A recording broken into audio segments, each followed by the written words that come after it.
Hello, everybody, and welcome back to another Westerosi weekend. We are coming at you live from Dorne with a Wyvern's Rest Westerosi weekend. And I'm glad to see everybody back here. Glad to see all the players back here. Glad to see our little pictures in the corner back here. And glad to see you back here, dear viewers.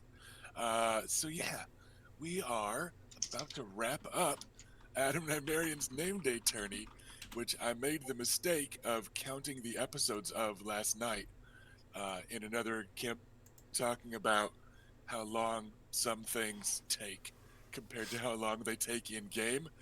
And this came out to um, 36 weeks for for 1 week of That's long enough in to user. gestate a baby. No Eight, more so birthdays. so 18 episodes it took. Yes. Okay. Is so we came down about three episodes a day. Was it because we covered about 6 days of tourney was the average. So We're still uh beating Dragon Ball Z.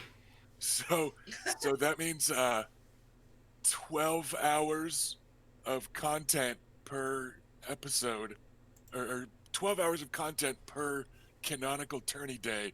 So we're role playing at about a 1 to 2 ratio of real time in time past.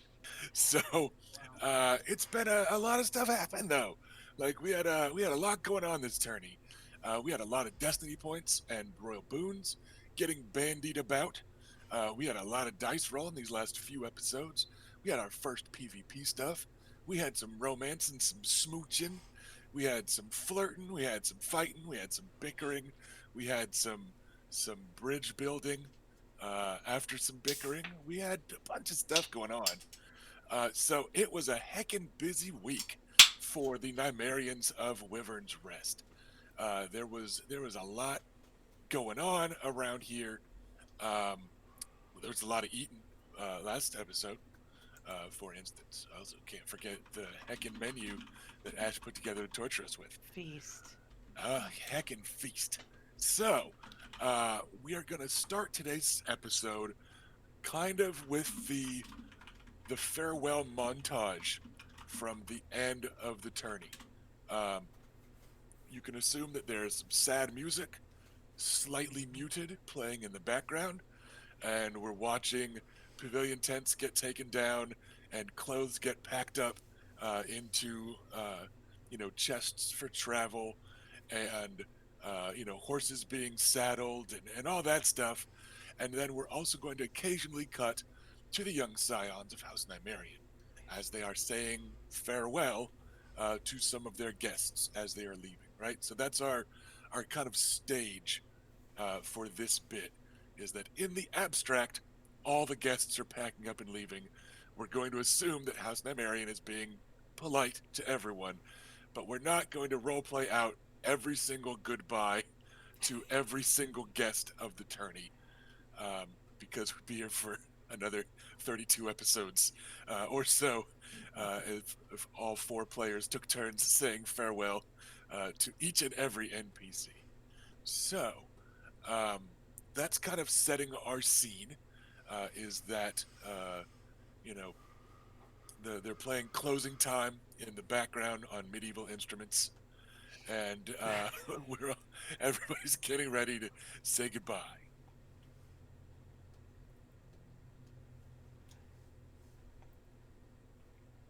Okay. I didn't realize you were queuing us. Yeah. uh, shall we introduce ourselves then, as we usually do? Yeah, sorry, I was just waiting to see if Felicia was like cracking a joke or something, like just Oh, waiting on. sorry. I was also chatting in the chat, and That's what I was waiting for the catch up there. If you were gonna suddenly be like, I toss a destiny point to an enemy of House Nymerian, rah, or whatever. no, no. So That's basically let's. bad news. It normally is, yes. So let's go youngest to oldest. Ash, how's it going? Okay, should we go oldest to youngest? That was a very anxious face. Okay. I mean, I'm always anxious. That's my secret, Cat. Okay, all right. I'm Ash. I play Adam Nymerian, whose name day tourney this was all about. And now he has to go back to a time where everything's not about him, and and that causes him significant pain. But no, he's genuinely pleased that it went mostly good, and there was only a small amount of trouble, and nobody died. That's all good. Nobody died. Yeah. Nobody died. But Who's yes, checked on Wait. Grandpa Marion this morning? No, don't. Shut up, you. Also, they're not all out the door yet. I mean, that would be especially galling because like Adam was just ready to actually like say what he needed to say to Grandpa, and Grandpa was like, "Leave it till tomorrow." And then if he dies, it'd be like, Oh no. That "Well, was I guess we out of that conversation." Like, We nobody. haven't confirmed he's alive yet before you give the GM too many Yeah, ideas. like- Everybody mentioned what guests they were saying goodbye to, and nobody said they checked on Grandpa. So at the end of all these house fortune rolls, 8 months later, somebody notices a smell. Nobody's checked on him for 8 months. I haven't seen him for half a year. Hey, wait. So yeah, no, nobody died. Grandpa Marion's fine. He's looking 5 years younger this week. So yeah, he's fine. So yeah, Adam had a pretty big week and has a bunch of new books and has a new solar to read them in. Hey Yeah, Luke. just in time to move away for a bit. It's fine. We got time. So Robert, how are you? How's it going? What you doing? Who's your character? How was Good. his week? His week was pretty good. All right, good talk. Hi everybody, I'm Robert. Yeah, Okaris is he's doing pretty good. He's met a chick, met her mom. That was pretty fast if you think about it. Things are going well. He's obviously saying bye to Tolan contingent, and everybody else just stopped by and having. This was a good week for him, I think. All right. Next up the chain from the youngest newly betrothed Dimarian. Let's check in on the younger twin here, Bela. So Erica, how's it going? Who's your character and how was her week? Yeah, I'm Erica, and I play Bela Nymerian, the younger twin. And Bela had a pretty good week. She held on to her seat as a champion in the joust for a couple of days before getting unseated by a woman from the north, as it turns out. And so that was pretty exciting because I didn't know there were women that were allowed to do anything in the north. So that was a pleasure. The rest of the week went pretty well. The joust was chaotic and a little disappointing for Bela, but proud of her siblings and how they fought as well. So not unhappy, just wish she had done a little bit better, as she's accustomed to. And very proud of her young brother for this monumentous occasion of his name day. And it's always a good week when she gets to compete in fighting stuff. So I'd say overall, she's just happy. And she's engaged to be wed to a very handsome knight from not too far away in the river, or not, from the storm lines, excuse me, Sir Balin. And we will get to more of that soon. But first, I think we should cut to my older sister. I'm Felicia, and I play Lady Raina Nymerian, heir to the house, and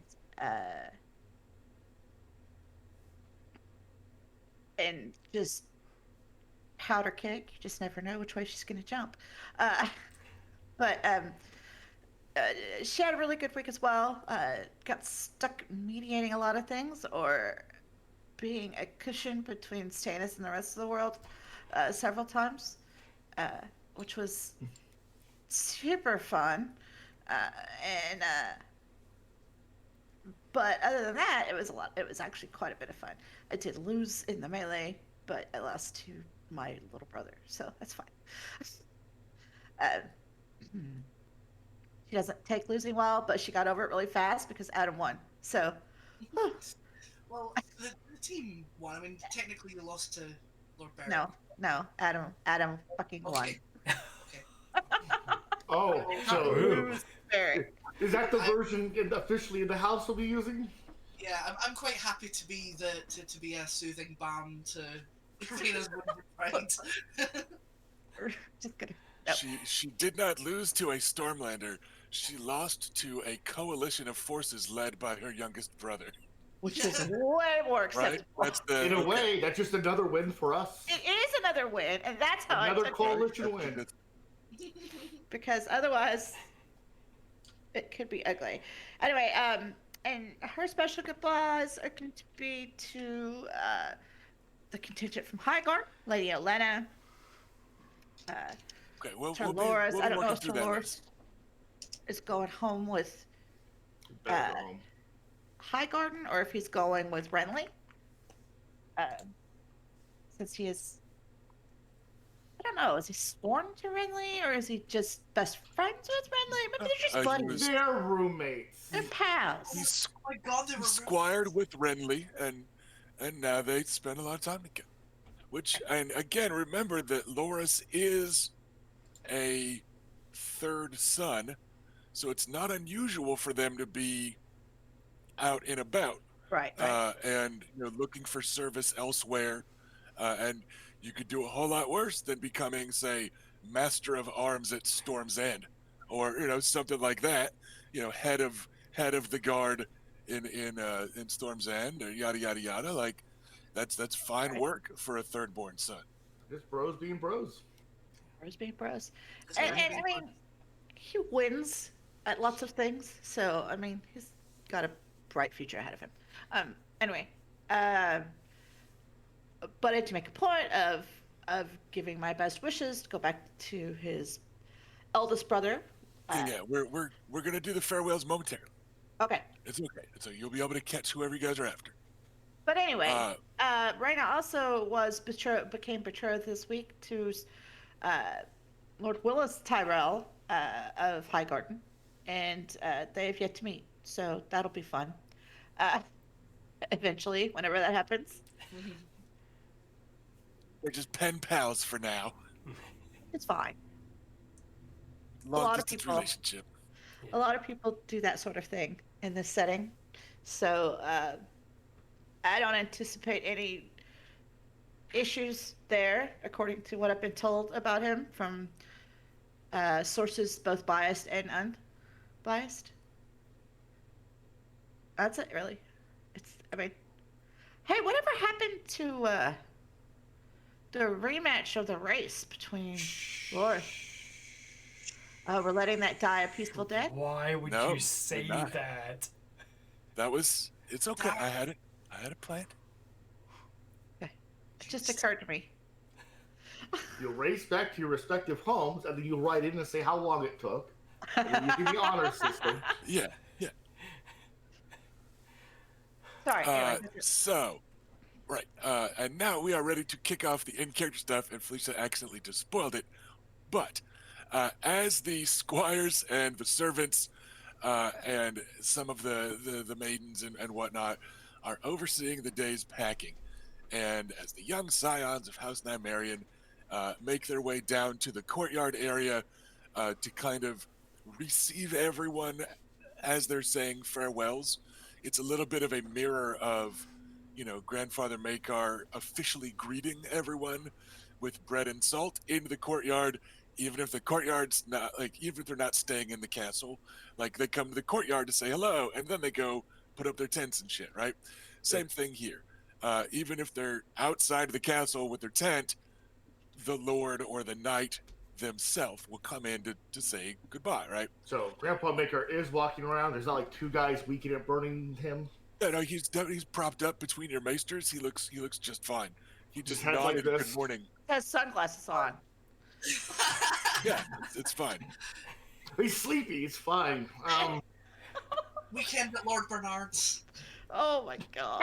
Um, so Grandfather Makar is, in fact, standing there, and he actually is flanked by maesters, but that's just because that happens to be kind of where maesters hang out, is like near the Lord, um, right? Like it's kind of that's what they do. They're not propping him up or anything like that. Um, He's got rope and coming off his limbs. yeah, and the strong cider is also seated near him, looking a bit hungover, which is not terribly surprising. It was a farewell with a bunch of reach nights, and it looks like he lived up to his name. Uh, Good. but just as you're getting ready, people are walking around with a little bit of breakfast that they snagged from the feast hall. It's kind of a breakfast buffet setup. Come and grab a little food during part of your packing and stuff. So a couple people are munching around, chewing on some bacon or whatnot. No like formal big meal thing. And everyone's kind of milling around, getting into the courtyard, getting ready to say their goodbyes. And then you guys hear a yell and the clopping of hooves on stone. Oh, sorry. Um, I did steal this one. Sorry. and yes, sure enough, coming racing through the bustling campsite that, remember, is now being taken down. So like the kind of roadways that appear in a campsite are now crisscrossed with like squires carrying shit, and horses nervous as they're getting hits to wagons. And so you hear the roar kind of follow them and turn into some indignant yelps and some hollering at horses and stuff like that, as sure enough, the Lady Lance, Elias Sand atop her black filly, and Sir Loris Tyrell The fish that did it come without telling anybody.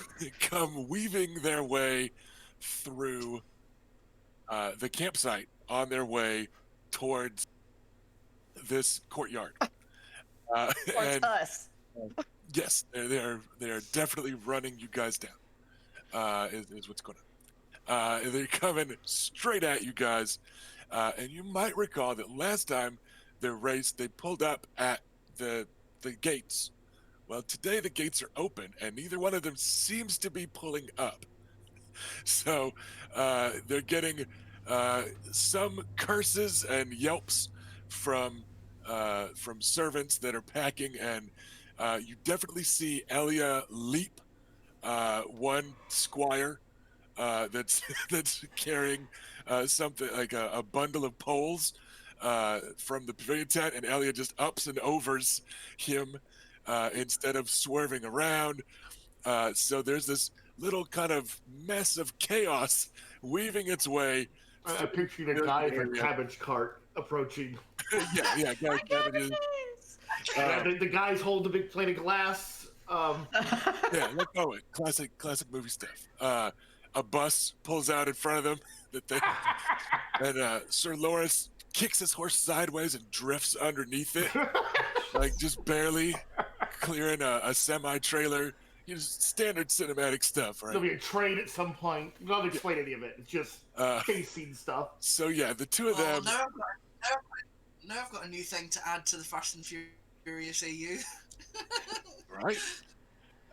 So the two of them come roaring up, and neither of them gives on the reins at all at the gates to Wyvern's Rest. Like that was probably the finish line, but neither one of them was pulling up before that finish line this time. So instead, what happens is the short line of guests that are already kind of forming and just chatting with each other, bragging about how much they had to drink last night, kind of waiting for their turn to go speak to Lord Makar, and the rest of you also have to kind of scramble out of the way a little bit and help the worst hungover of them a little bit, as the black filly of Elias Sand and the pure white stallion of Loris Tyrell come blurring into the courtyard, and then come skittering to a stop. And it's only as they are stopping, which is a couple dozen feet into the courtyard, that you notice one person who is not moving or getting out of the way. And that is Septon Jim, who was clearly officially making the call, because he's standing there at the end with his hands up, and they both kind of come sliding to a stop, and their horses are both stomping anxiously and taking and snorting and pawing at the cobblestones. Horses are still all amped up, riders are still all amped up, and both of them are just glaring, out of breath, red faced, down at the Septon of House Nymerian lands, who stands there for a moment, and then you recognize this kind of little rueful shake of the head and a smile that you lot have often gotten when growing up, as he's about to say something evasive about the faith of the Seven, right? Like, well, nobody knows why the Seven do what they do. And you're like, but why did our parents die? And he's like, well, maybe the mother needed that, like whatever you're about to get, like an evasive, nobody knows, Non-answer. philosophical non-answer. And then, and in this aftermath of the chaos, Septon Jim's voice rings out, and he goes, I do believe the third one was also a tie.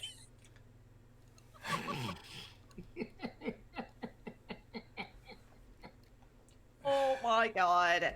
Now they'll have to accept they're both losers. See, if you had just let me kill Elia at the start of the week, this wouldn't have happened. Or just kind of rose up. We could have got Loris, and there would have been no consequences. And I mean, No consequences? That's a little strong. I mean, both of them would have come with consequences, but I could have lived with one set of those. well, I'm not sure you would have. I think poison is pretty fatal. I mean, you live for a while. Listen, there's no good option here. You can just admit that. No. So those two atop their horses are kind of staring at each other now. And Elliot tugs the reins and starts to turn her horse around Gonna go again. for whatever circuit they have been running, apparently 3 times so far today. And then Obara Sand reaches up and grabs the reins. And she's like, very well.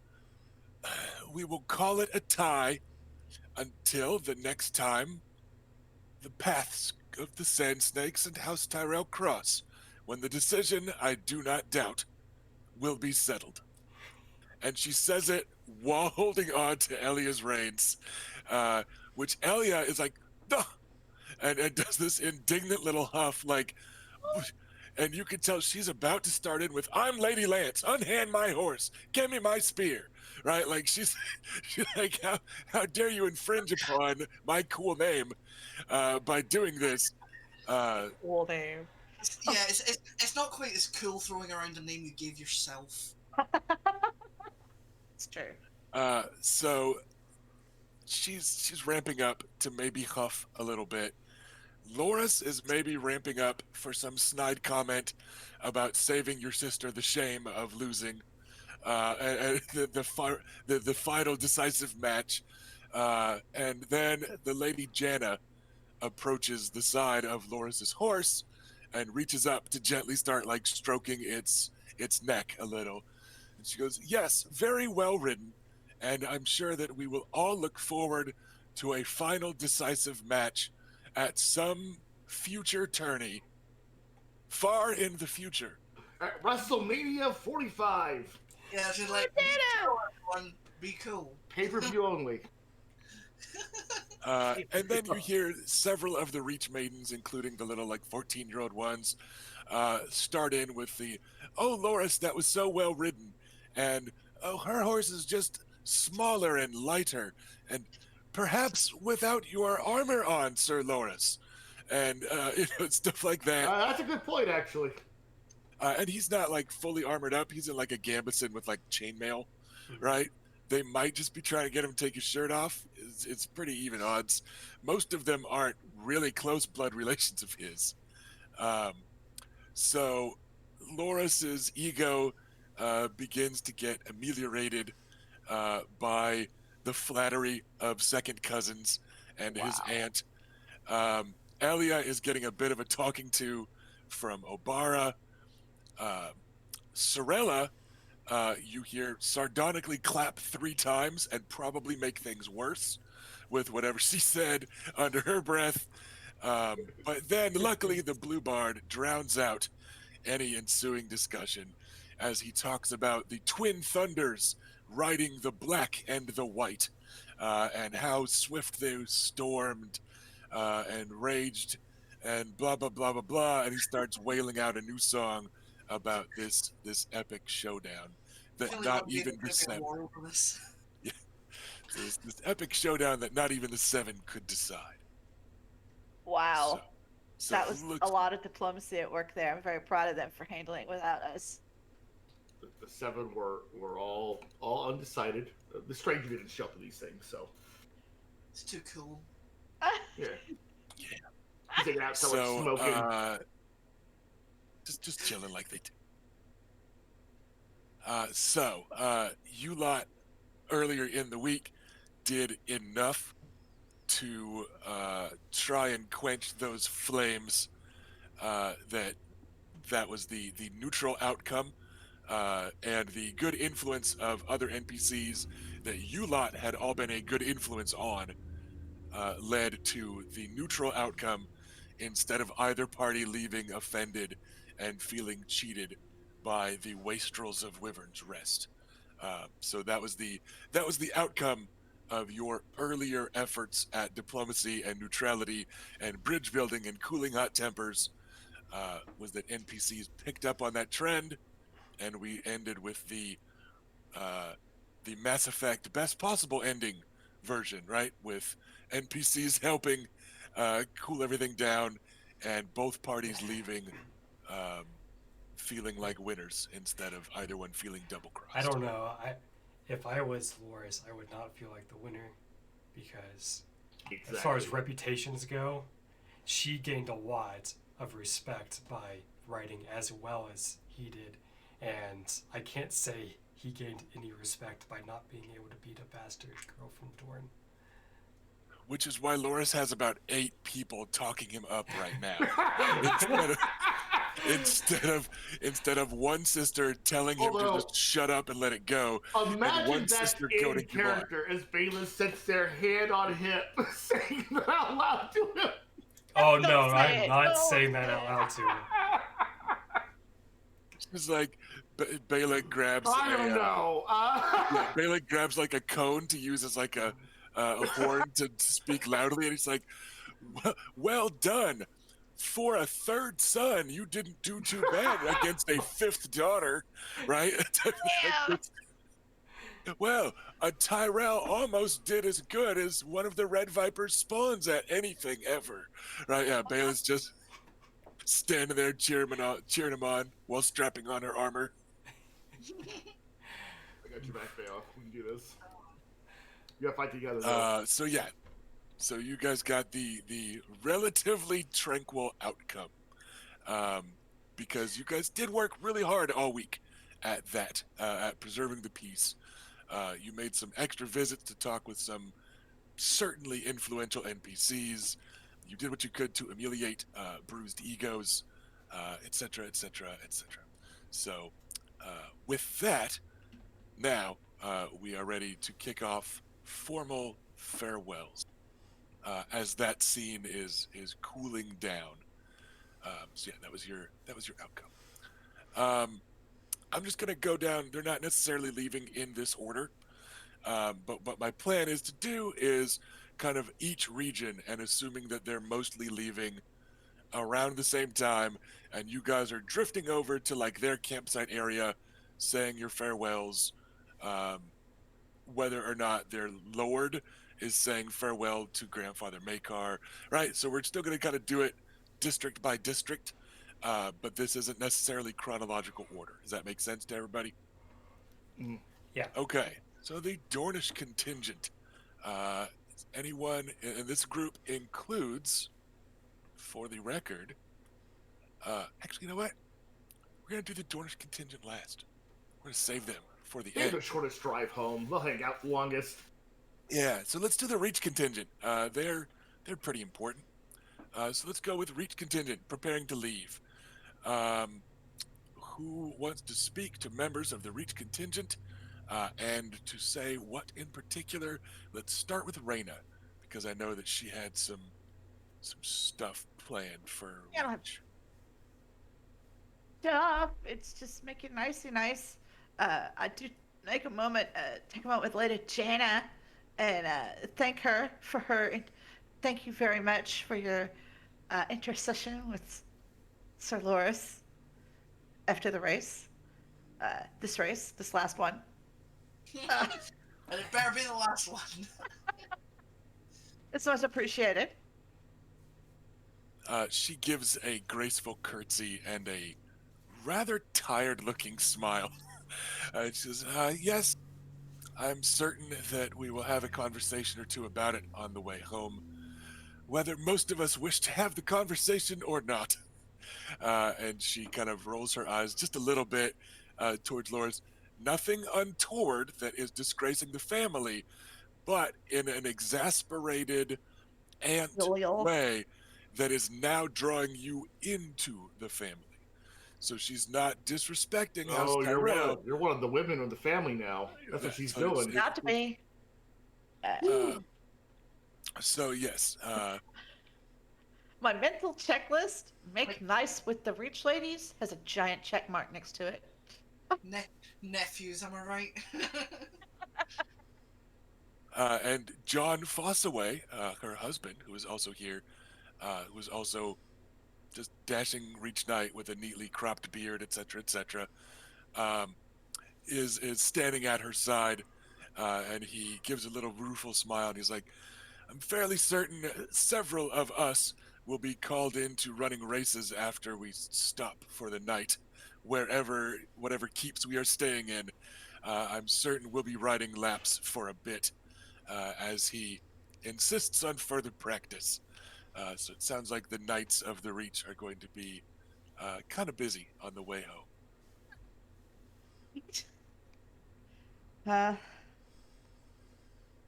Men's egos are complicated things, so I hope that his is appropriately appeased on your way home.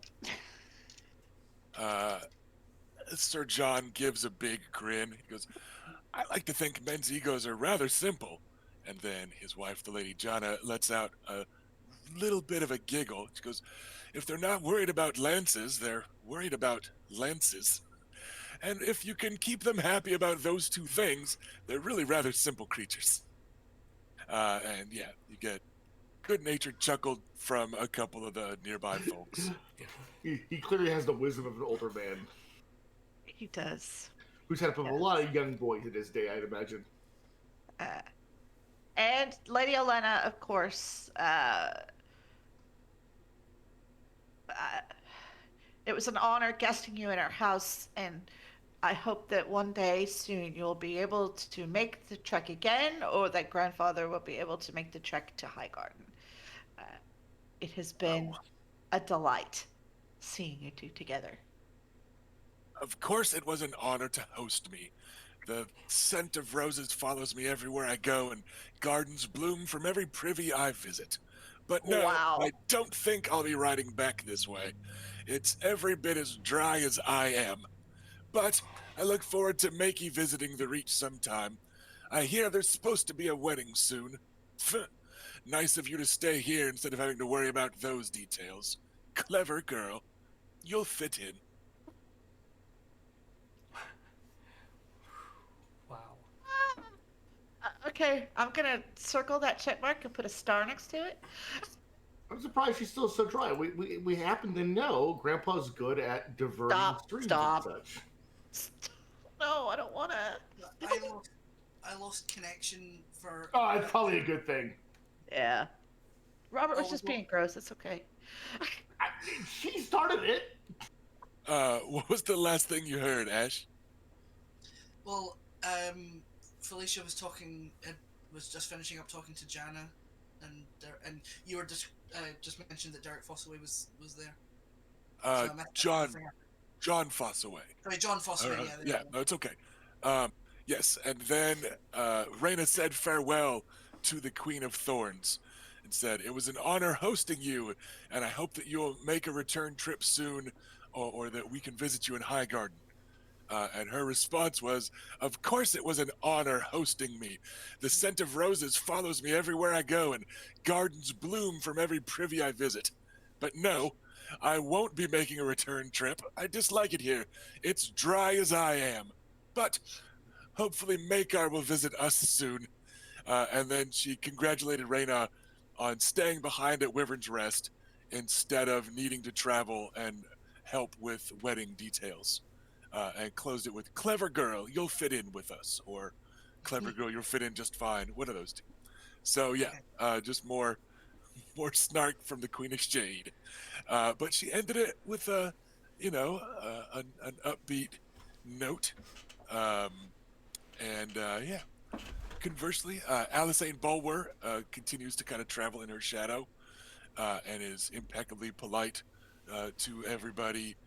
Um, and you do notice a bit of a longing glance as she is stepping up into the carriage with the Lady Elena, and you glance over and see Lord Barrick and Lord Edric Dane chatting with somebody. So, young Lady Alisane Bulwer may have a bit of a crush. Could be Barrick, could be Ned, who knows? They're both heckin' dashing in their own little ways. Or both. Let's see. Any other plans for any Reach characters? I kind of plan to snub the Reach, like not officially, just not be there. They leave, unless Wow. anyone wants to like tell me that's bad and get on. I'm just not going to be around. I mean, I know it's bad, but I mean, you're But- absolutely probably. no else I'm going to do it unless I get He wants frustrated. to totally avoid all of this. Yeah, that's it. That's exactly it. All right.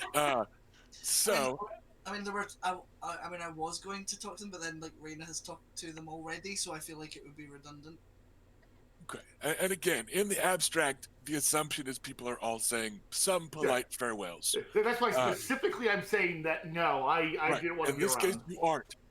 All right. So then, Like Adam, Adam was like particularly, I guess, going to say goodbye to everyone, but like particularly like just some brief pleasantries with Elena, and very specifically not mention the fact that they didn't get betrothed this week, and just oh yeah, no, it's okay. You don't have to mention that. Yeah. She, as she says farewell to you, she's like, "Well, congratulations on officially becoming a man. Even if you're the sort that would rather spend time with books than young ladies, or whomever. Enjoy your solar." That's the sort of dismissive happy birthday that you get from her. That's fine. And yeah, it was probably going to also just particularly pick out Lady Alisane before she left to like say that it was a pleasure hosting her and getting to know her a bit, and that she shall always have a friend in House Nymerian and in me. She is the picture of young courtly grace as she gives you a sunny smile and an appropriate curtsy and stuff like that. And then, as the Reach contingent is leaving, the three of you that were there making pleasantries. Final pleasantry. Loris Tyrell will kind of grudgingly admit that Garland was not exaggerating when he told him of the prowess of the sand spear, and he will give Bela a respectful nod. Hey, Rusty, I do want to make one exception. Nope, Mary, great, nope. You said you were avoiding it, and this is the goodbye. So the three of them that were saying goodbye to the Reach contingent, as you leave, you hear a very loud 1, 2, 3, and then the blue bard starts in on his lute, and a trio of Reach maidens are backup singers, as Mary Crane sings them out and off screen with something something something stance, something something something dance, something something glance askance, something something Lucaris's lance. In her high pitched singing voice, ringing like a bell, cutting through the It's cacophony fine. I deserve of this. broken camps. I kept saying, "Do you want to go talk to her?" And you were like, "No, No. Avoid it." Off. And Because I was trying to avoid it. Yes. Well, you've successfully done so. So yes, the Reach maidens No, cheerfully sing and giggle their way off stage with a catchy new tune about Lucaris's lance. This is fine, but I Sometimes it did hits actually the wrong not avoid. targets. No. Well, we'll see about that. But I did not completely avoid Mary. I have spoken with her this week. Earlier this week, yes. Yeah. That's fine. But yeah, that's the song. Lance missed the crane and hit a dragon. Something. Yeah, whatever. So yeah, there you go. That's the cheerful See, now ditty. we all have songs. Yeah, Well, me and Bela have songs now. They're all both equally good. The other two of us have They're different. equally good. Equal. Yes. Clearly. Oh wait, I'm being unfair to Bela there. Bela has some things. Stabbed at a crane, but hit a dragon. Why did he miss? Must have drunken a flagon. Right? You know, just Okay. Well, at stuff least the like lyrics are good. I hope Mary wrote them herself. She's quite the writer. drank too much, then the lance must have drooped. Okay, no, that part. You know, Well, accurate. Oh dear. you know, just stuff like that. This is So fine. yeah, that's how the Reach contingent leaves. So what's it take to like hire? I mean, not like a faceless man. I don't mean you have to kill the blue bard, but like just a guy, like a thug, with a couple, like a couple silver bags, or Blue Bard deserves the very best assassin. How dare you? I mean, I would say yeah, but the assassins in this setting go pretty high up there. This is true. And my assumption also is that, as per you've given a letter to somebody to bring to Willis, Reyna, like you guys are going to continue to be pen pals for a bit, yada yada yada. Yeah. So yeah, that letter gets handed over, and all the girls are squealing and trying to sneak peeks at it, and you know, There's all also that. a small Aw. token in there, so. Okay, like for an arcade or what? No. Oh. A token of affection. Nudes? Yeah, that's it. It's an LP of a hot new blue bard track. All right. So the Reach contingent has made their exit. Let's go to the Stormlands next. Renly Baratheon, Roderick Connington, Beric Dondarrion, and his squire, Edric Dane. Lord Bryce Caron, the Mystery Knight, Brienne of Tarth. You guys got several pretty interesting characters in this lot. Renly. Right? I'm sorry? Renly. Yeah, I thought I kicked off with Renly. I didn't hear that. Also, there's some guy in the Stormlands group that Bela's met a few times. So. Yeah, just Like a hookup random or- hookups from the bar. Ah! Totally casual, though. Yeah. Cash. No big deal. I will. Go ahead. Sorry. There's a few of them that I want to say goodbye to. Let's start with Brienne of Tarth. She is kind of perpetually just standing near Renly as she does, and sometimes just kind of staring at his profile, right? And then other times looking around warily, to make sure that there are no threats to her lord, because he is the lord of the Stormlands and they are still in Dorne. And overprotectiveness is her love language. Okay, well then I will be saying goodbye to both of them, so I'm not ignoring Lord Renly. Sure, sure. Uh, And yeah, the lady Brienne is still very kind of stiff and formal, but there does seem to be some genuine warmth, especially when she's speaking to Bela and Reyna, and maybe almost a wistfulness of, you know, one of them is an heir and a warrior, the other one is a noted warrior and has led an army, and like, damn, why can't Tarth be an island?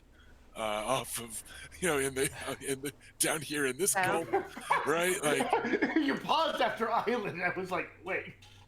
Well, I mean, we just have to go conquer it then. Yes. so, but yeah, so she does seem to be a little bit more warm and relaxed with Bela than with most people. okay. Thank you for coming down to visit us. I'm so happy you decided to joust as well.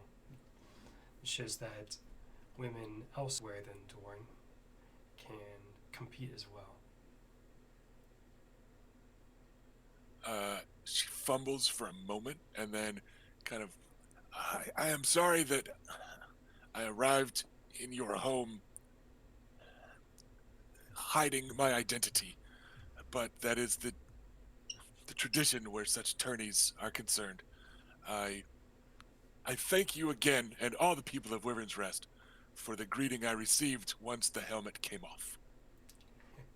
Well, don't feel sorry. We enjoyed the mystery and speculation, and we're all the more thrilled to find out you were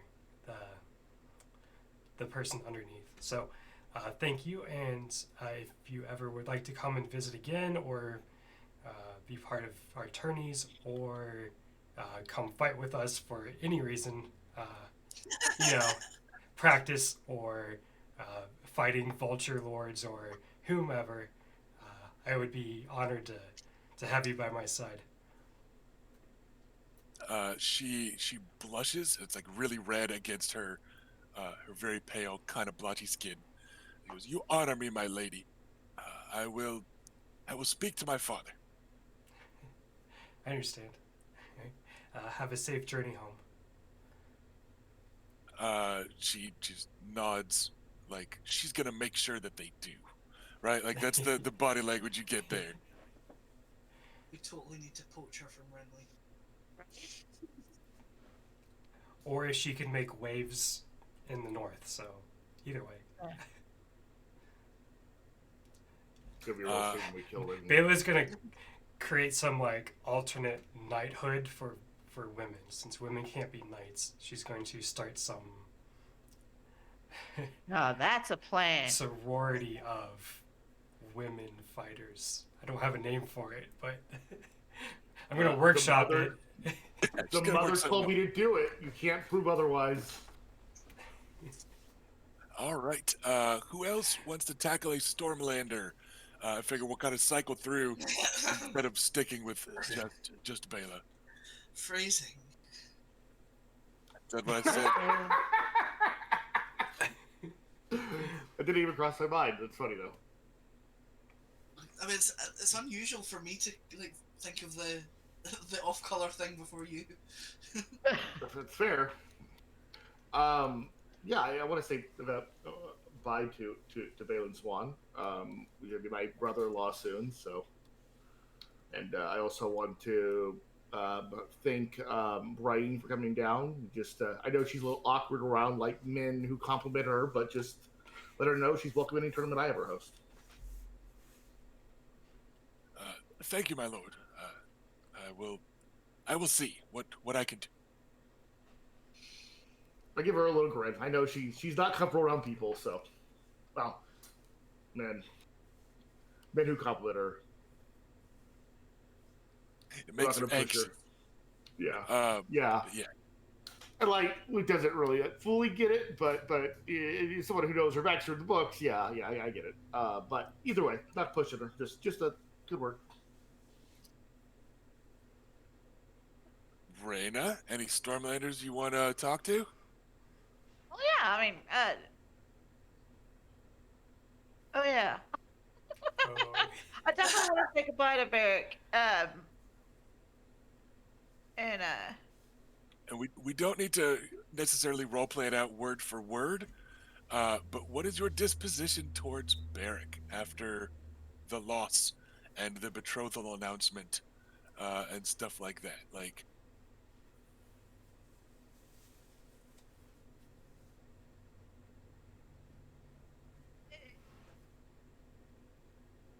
I know what she wants it to be, but it'll probably come off a little stilted. Uh, uh, but uh, but sh- but the intent is to present a calm and polite front. uh, as she thanks him for coming and wishes him safe journeys home. And I don't remember her name, but she's like Ned's aunt, his betrothed. What's her name? Lady um, something. Ilaria Dane? Ilaria. I'm just You gonna know. check. But wish that yeah, he Illyria. has a safe and swift journey home, and that he passes on our regards to the Lady Ilaria. All right, so um, not being cool or unpleasant, but just being polite, treating him like everybody else, uh, that sort of thing. Yes. In general body language and yada yada. Okay. Um, he returns it. He gives you a dashing smile and bows low over your hand to not quite kiss your knuckles and yada yada yada, which is what you saw him do to the Lady Janna as the Reach contingent was preparing to leave it, right? Like you still get some flirty, dashing stuff, but it's just the Barrack flirty, dashing stuff. Um, he doesn't, like tickle your palm or whatever, like while he's bending over you, smooching your hand all courtly like, and there's uh, no hidden flirtatious sincerity, pointed look or anything. Um, it looks like, and the impression you're left with is like he has accepted that you guys are now just friends, right? Like okay, well, no, that did it. She's engaged to somebody else now too. Like that's all right. We got this. It's done, right? So he's not. He doesn't seem ill-tempered about it. He doesn't insult you about the loss in the melee, or anything like that. Oh, just a quick question. Like, did Reyna hear the stuff that he said before, like, that last round of the melee? Like the kind of risky quips But that he was he made. being snotty and mean. Not no. mean, but just trying to rile me up, I think. Okay, I just wanted to like check that. Yeah. I think at the time I played it like I did. Uh, but uh, we did not. That's cool. It was just basically to gauge whether Adam was going to dob him in or not. Ah, Because he'd probably tell on him to Reyna if she hadn't Yeah. heard it, and be like, are you okay with him saying that? Should I say something?" But yeah, if she heard it and is, yeah, because that was when she put down her. That was what like prompted her to just like jump into the fight because okay, we were doing the little face-off thing or whatever, and then she dropped her thing and was like, "Come on, let's go. You first." Yeah. All right. Any other particular conversations going on with Stormlanders? Again, in the abstract, people are being pleasant and saying farewell and all that. But yeah. I think the kind of sorry, yeah, I think like Adam's, I suppose, like, yeah, aside from being polite farewells to everyone, is going to like particularly pay attention to Beric and Ned and a bit to Renly as well, and also Stannis, but maybe we can keep him till last. Well, remember Stannis is the Crown Lands, not Oh the right, Crown okay, Lands. oh, that's fine then. Yeah. Um, But yeah, like very warm and heartfelt farewells to Beric and Ned, because Adam feels very close to both of them. yeah, Um, and yeah, Edric absolutely returns it. Um, congratulates you on your name day. Really hopes that you like all the books you got. Is so proud of you for having your own solar. You know, like just Ned being Ned, good kid being good kid, he's type of thing. yeah, he's a good lad. Um, yeah, and I guess like kind of the sort of opening kind of I think that like something Adam will touch on with Renly is like thanks for helping to smooth things over with Loris. I am sorry that things went askew. He And hopefully we can you know assuage it more fully when we come to Highgarden for the wedding. Yeah, he airily waves away any attempt at apology. Just tempers flare at tourneys. It's only natural. And a bit of competition's good. Keeps everyone sharp. Um, you know that As long sort as of. Sorry, go ahead. yeah, as long as there is no active ill feeling, I hope. And it was good to talk to you last night. Yes, I will not soon forget that feast. Also, Well, I'm I grew rather accustomed to a champion's chair, so I hope that the lot of us will see each other again at tournaments. I very much hope that too. Be safe. Um, and yeah, like as he's leaving, um, you know, so it's an afterthought type of comment, not inviting a big discussion around people or anything like that. He says, "Do give my regards to the Aurochs." Just says it as part of the farewells, like, "Oh, my compliments to, you know, the Lady Bessa in the kitchen, and the, you know, blah blah blah blah blah." You know, right? Like the Yeah, stream of, "Oh yeah, and say hi to so and so."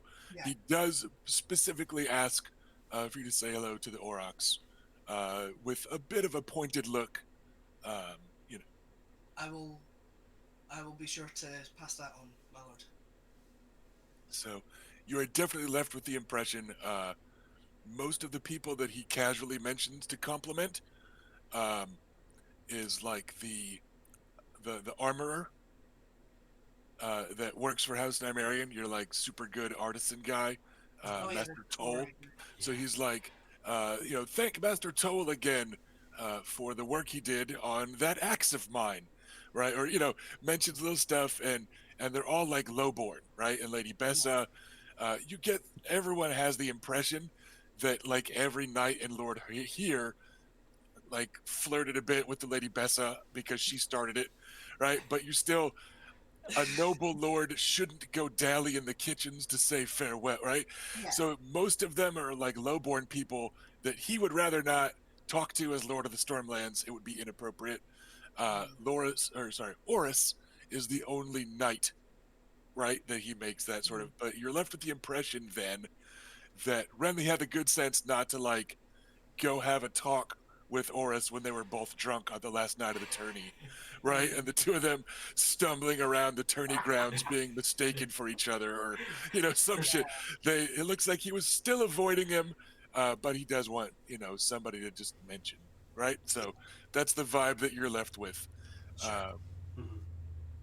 so, I mean, Adam's not very subtle in certain ways, and it probably didn't escape him that if he wanted a message given to Oris, Adam's probably the person you should give that message to. So there we go.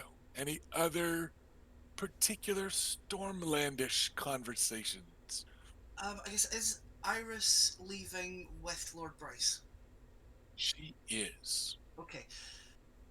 Adam will like say a kind of particular farewell to them and congratulate them, and say kind of to both of them, but it like more to Iris that I shall be sure to send you a very fine wedding present. It was well, I guess he'll kind of manage to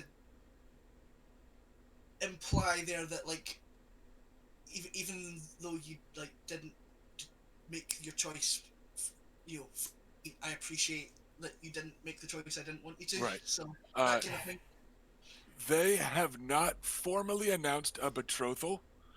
Um, Technically, it's up to Lord Bryce to choose who she marries. But he is being very gallant with her this morning, and she is on his arm, right? Like he's not Yeah. like all the Stormland Knights are gentlemen to her, right? But like he's the one that helps her up into a carriage, and so Yeah. you I guys guess it was are like, all left with the impression that the odds are real good she's gonna talk him into marrying her himself by the time they get to Night Song, right? Um, so yeah, okay. they're getting along swimmingly, and Okay, I guess I won't make the assumption then, like betrothal wise, but will yeah, still no, say it's fine. when when you do get married, I shall send you something lavish. Yeah, and she And accepts it and I- and warmly. I guess. Oh, sorry. But yeah, like the subtext says you didn't pick Horus, and I'm grateful for that kind Yeah, of thing. she gets it. Um, yeah, and like I guess he will also solemnly promise to look after her lands well, and make sure that they're taken care of until she returns. Yeah, and Maester Ferris is there, kind of clucking over her and making sure that she packed this and packed that. She goes, Night Song already has a maester, and so I will remain in the service of House Danet instead of the service of the Lady Iris. But right, and he looks all kind of big brother worried about her. And you remember he's only got like 5 years on her. He's like mid 20s, and yeah, he's right there with you, swearing that he will do what he can to assist Lord Adam in the stewardship of Danet lands, and um, yeah, he is, and he does seem relieved by you mentioning it first, and gives you a bit of a warm look, like yes, okay, this will be okay. I don't have to do this alone, and Yeah. she's leaving, and I don't actually have a lord to serve anymore, but that's fine. I will just serve, the tower. Or is it a castle? It says It's it's a a keep, hall. I think, A on the sheet. hall. I think. Yeah. Yeah, Um, I picked out a name for it. okay. What do you So got? I picked Bitter Grove. Bitter Grove. Nice. Got it. It's official. Um, so yeah, It's so well. Lady Iris is very polite to everybody It's a hall. as she leaves, a little bit more sincerely than she has been for the last few months after you have murdered her brother and stuff like that. Oh, Yeah, I guess I mean Adam will know like how much is the appropriate amount of correspondence to keep her updated on things, but he will keep her updated. Sure. All right. Any other Stormlanders? What added to my list of people I'm avoiding? Iris Danet is one of them. Yeah, I took care of that for you. You're sorted. Well then, the Stormland contingent Nope. leaves. No, I Oh, I kept okay. getting Island. interrupted. Yeah, I was gonna say goodbye to Balin Sorry. since he's gonna be leaving. No, you're too late. You get a song now. Yep. Something Bela's swamp. Something Wow. want to hump. Something. Yeah, just. Oh, yours is way better than mine. I'm angry now. Yeah.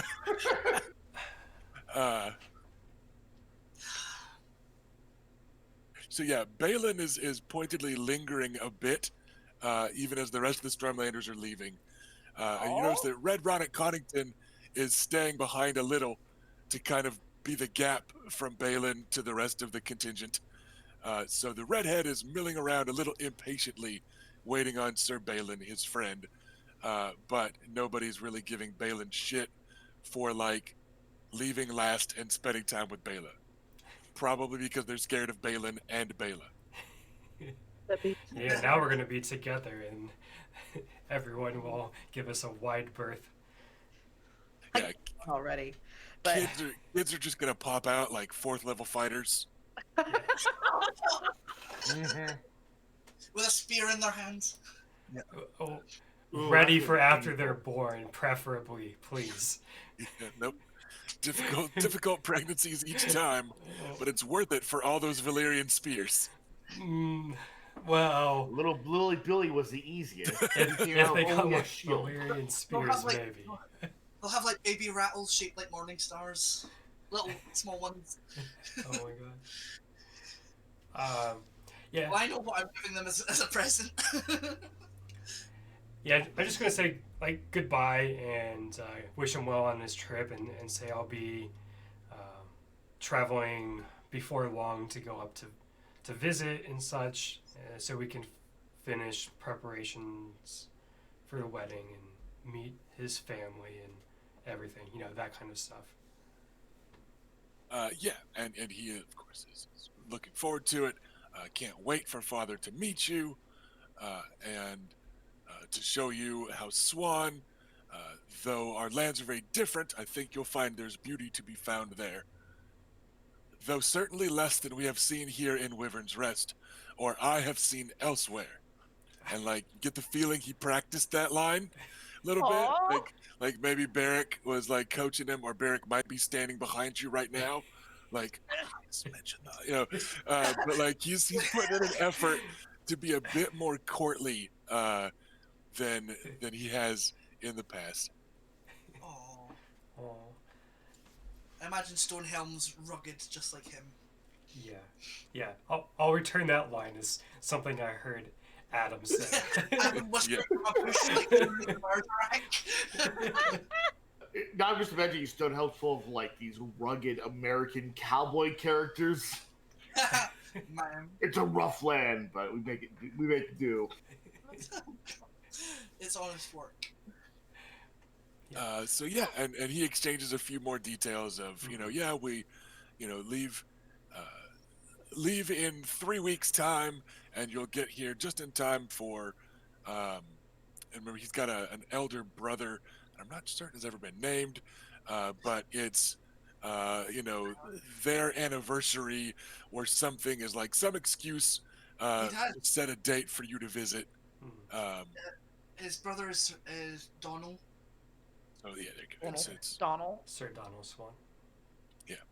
So, yeah, he just chats up a little bit like that, and is clearly like eager for you to arrive, and like he half wants to take you with him right now, he half wants to stay, but it's like, okay, I got to go back, like we got to go plan stuff, so I get it.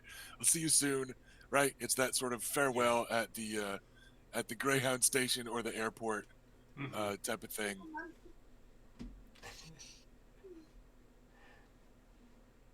Adam So, rushes out all to buy right. a hat. I hate that they have to be apart. I'm so used to him being around. Yeah, he's been around for quite some time. Yeah. Just go with them. Run to No, the I airport wanna now. stay. Make that last minute dash. It won't be long. We'll be here for just a month or so, maybe, and then head over. Okay. I'll be okay. There's work to do here. It's true though, there is. I mean, don't expect me to do it. I don't want to do any work. There Well, I is mean, one like thing- delegating, like the work that our kind of people We'll do. be at the pool and tell you people to do work. Yeah, okay. I was It's like, concerned there for a minute. Work will be happening, and I will also be here while the work And is taking the happening. credit. And like, I know we have stuff to do, but also part of me wants them to get like half an hour into their journey, and then like Bela's horse just be racing up behind them, like, wait for me. Aww. That's the airport. She scene. considers it. Yeah, It's totally. like, do I really have to be around? Like, what is there to do, really? Yeah, you're kind of sick of us already, so. We need to increase our law stat. That's what needs to happen, which means I need Bela. Yeah, honestly, that's Rock the probably whip. what she's doing. Thigh-high boots and a whip. We can do this. And nothing else.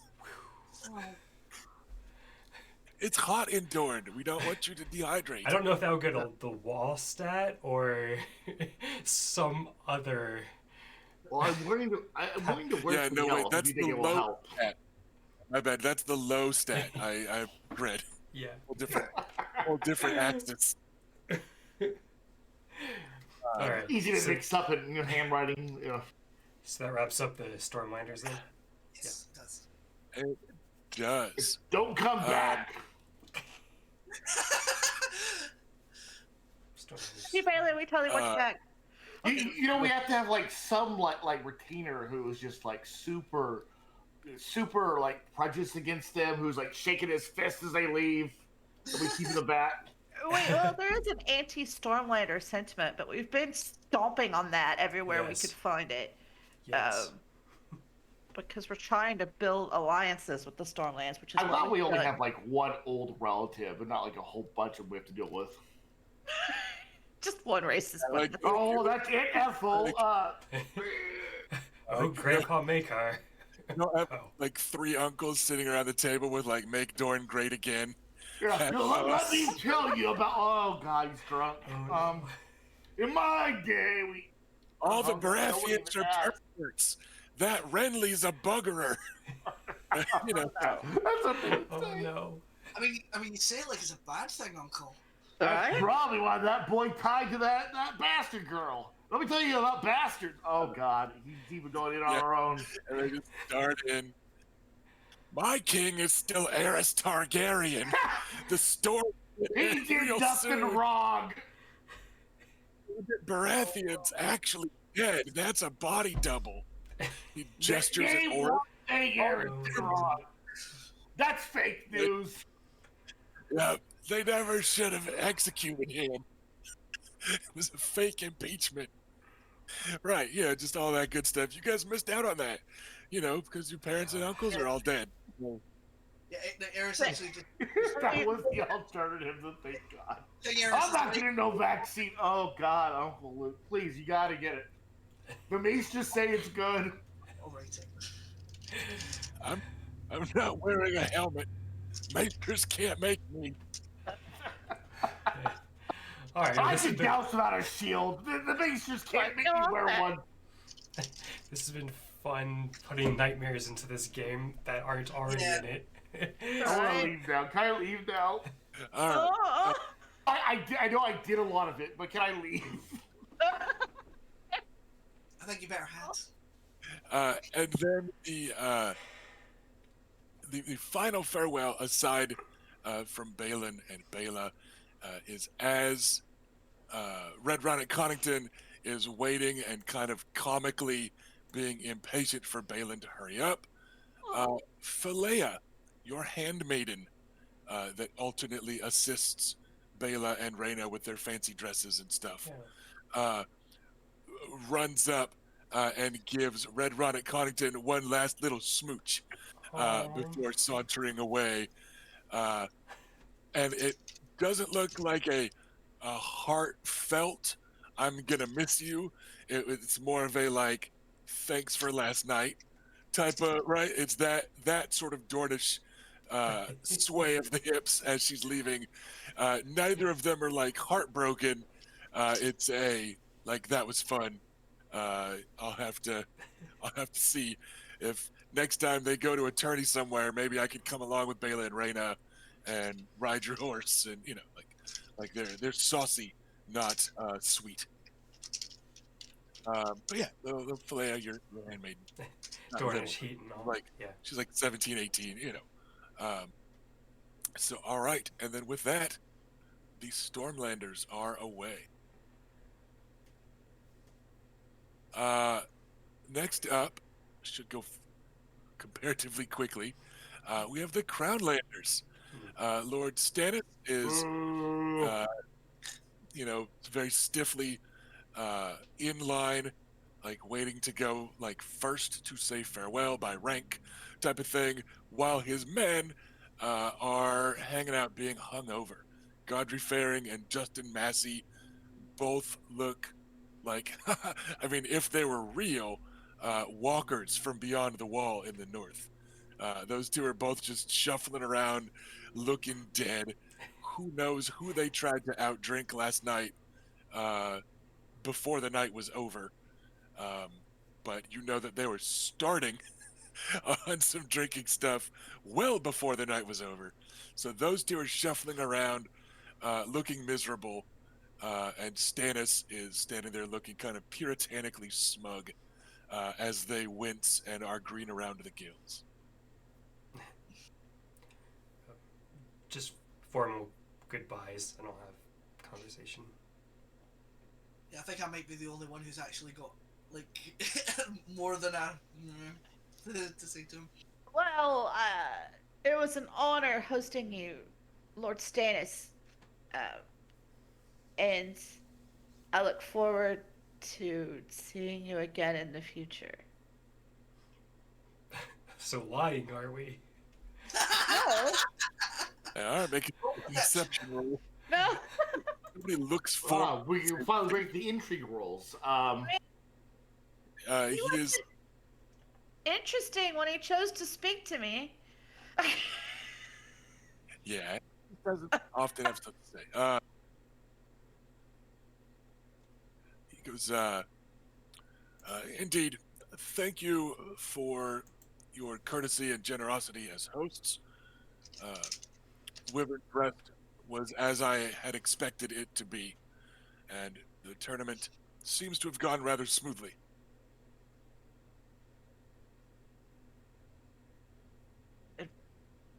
Indeed. I wish you safe travels. And,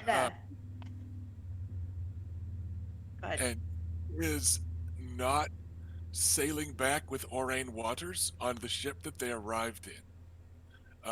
Orain Waters and that ship is gone. right? It's Yeah, not been he left. here for a few days. for support. He It's just bored. got distracted and took off. But there is a ship that they're going to use to return to Dragonstone. The Master of Ships was able to get a ship, but Orain Waters left the Master of Ships without giving him a ride home. So you can't say goodbye to Uncle Orain. He has already ghosted on them, Oh but my god. you're pretty sure Stannis will be leaving him a bad Uber review. No, but yeah, he's kind of stiff and formal, but as always, sincere. Right? So he means it when he says, this was a fine tourney. The food was spicier than I am accustomed to, but I suppose that's the way here, right? Like type of like that's as close to like a compliment as you get from him, but he does not say anything about the trip was inadequate, right? How about that? Yeah. Like he is like That's a roaring success in Stanisian. right? It's that level of a compliment.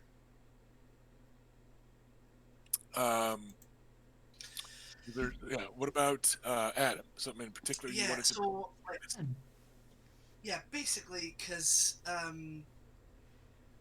Adam's had this kind of running theory that like Stannis at least part of why Stannis was here was to like see if Boris was going to be a problem, and Adam has been very worried about what Stannis' perceptions are in that regard, but he can't really ask outright at the moment because there's people around, so he's going to have to do it subtly. So it's going to be something along the lines of like, "Thank you for coming. It was a pleasure to host you. Your wisdom and counsel throughout the week has been invaluable.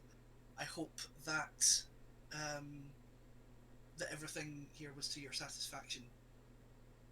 And that's the bit I think that I'm trying to weave with hidden meaning, I guess, because I don't think I can be any more like specific without it possibly being a problem. Because basically, like, yeah, has everything you've seen like told you that like you don't need to worry about him? He does not seem to pick up on any sort of double meaning. Instead, he gives you a simple breakdown of yes, the quarters were fine. It's warmer than I like, and also the window was larger, but I suppose that was to let the draft through. Regardless, I grew accustomed to it by midweek, and all was fine. And right, like he gives you that same sort of 3.5 out of 5 stars. Yeah, oh god, I'm gonna have to be specific, aren't I? but he does not bring up Oris as any sort of problem. He doesn't say the word nephew or anything like that. Um, he does. You notice the farewell that he had with grandfather when it was his turn to like formally say goodbye to the Lord of Wyvern's Rest uh, was a little bit longer and a little bit quieter than most.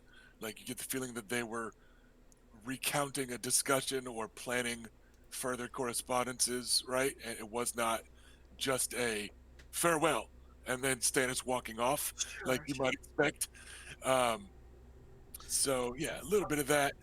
Yeah. But I mean, yeah, I mean, like that could be something to do with it, but like Adam can't be certain because like Makar is quite evasive, so he's going to have to be a little bit more direct, I guess. So maybe it's like like despite the worry that might have been caused with Sir Oris unhorsing Renly, Lord Renly rather, I hope that your concerns have been assuaged since then. my brother is fine. Everything is fine. Very well, my lord. Thank you. Thank you again for honouring us with your presence. I hope you have a safe journey home. Read your books. Steward that land well. I intend to. Like a cheerful good luck. Like that's the best you're gonna get from him. Yeah, that's fine. He's a lot. like he like A lot. I mean, he's quite laconic, so it can be really difficult. Like that can be more difficult than someone who's like overbearing. For Right. someone who is still full of opinions, he is remarkably laconic, yes. Yeah, He just doesn't share them, so it's time to share them. He just yeah, radiates judgment without the words. just and yeah. I don't know if he's not good at subtext or is really good at it but hides it or something, because it's just like, oh, I do not know where I stand with you. This is I don't think he does subtext. yeah, no, I don't think he does either. He's very direct, but that you can't always like get away with that. But Like, if he yeah. doesn't want there to be subtext, or if he wants there to be subtext, he just radiates You'll more just displeasure. say, Let the Okay, chat that's fine. discuss subtext. I think of the Crownlanders. That was just that was basically who I was Okay. concerned about. I don't think any of you had particularly strong emotional bonds with Godry the Gaston or Justin Massey. He No, did say that Beastlight was here. That was handy. Yeah. As they are making their way, they're not going like north along the Stoneway. They're going east through Danet Lands to the coast. You do see Philea the Handmaiden give a lingering smoochy farewell to Justin Massey. After the smooch, she makes a big show of going, "Whoa," at whatever is wrong with his breath this hungover morning. Um, but so she's clearly giving him some shit for it. But again, Philea appeared to have her hands full a couple times this week. Apparently. We should all Interesting. get Destiny point from that. Good on her. Next up, the Westerlanders.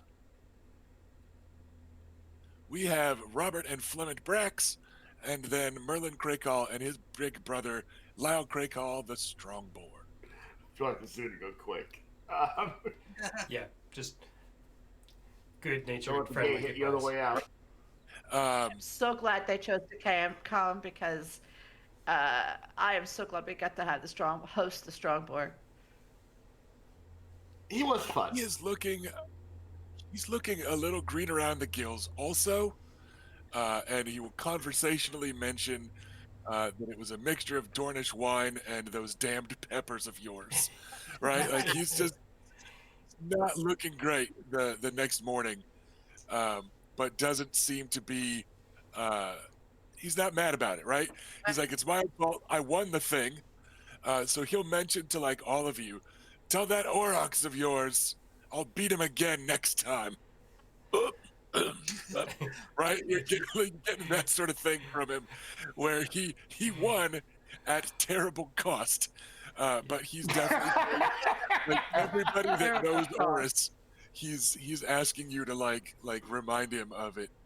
I would have shake his hand at some point and say, "Hell of a sport, Crinkle. Hell of a sport."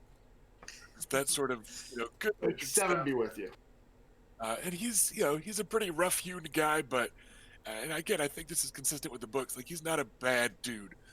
He happens to be on House Lannister during a bad period of time, but he's not the Mountain, right? Like he's not. We would not be thinking him. He would not be leaving here alive.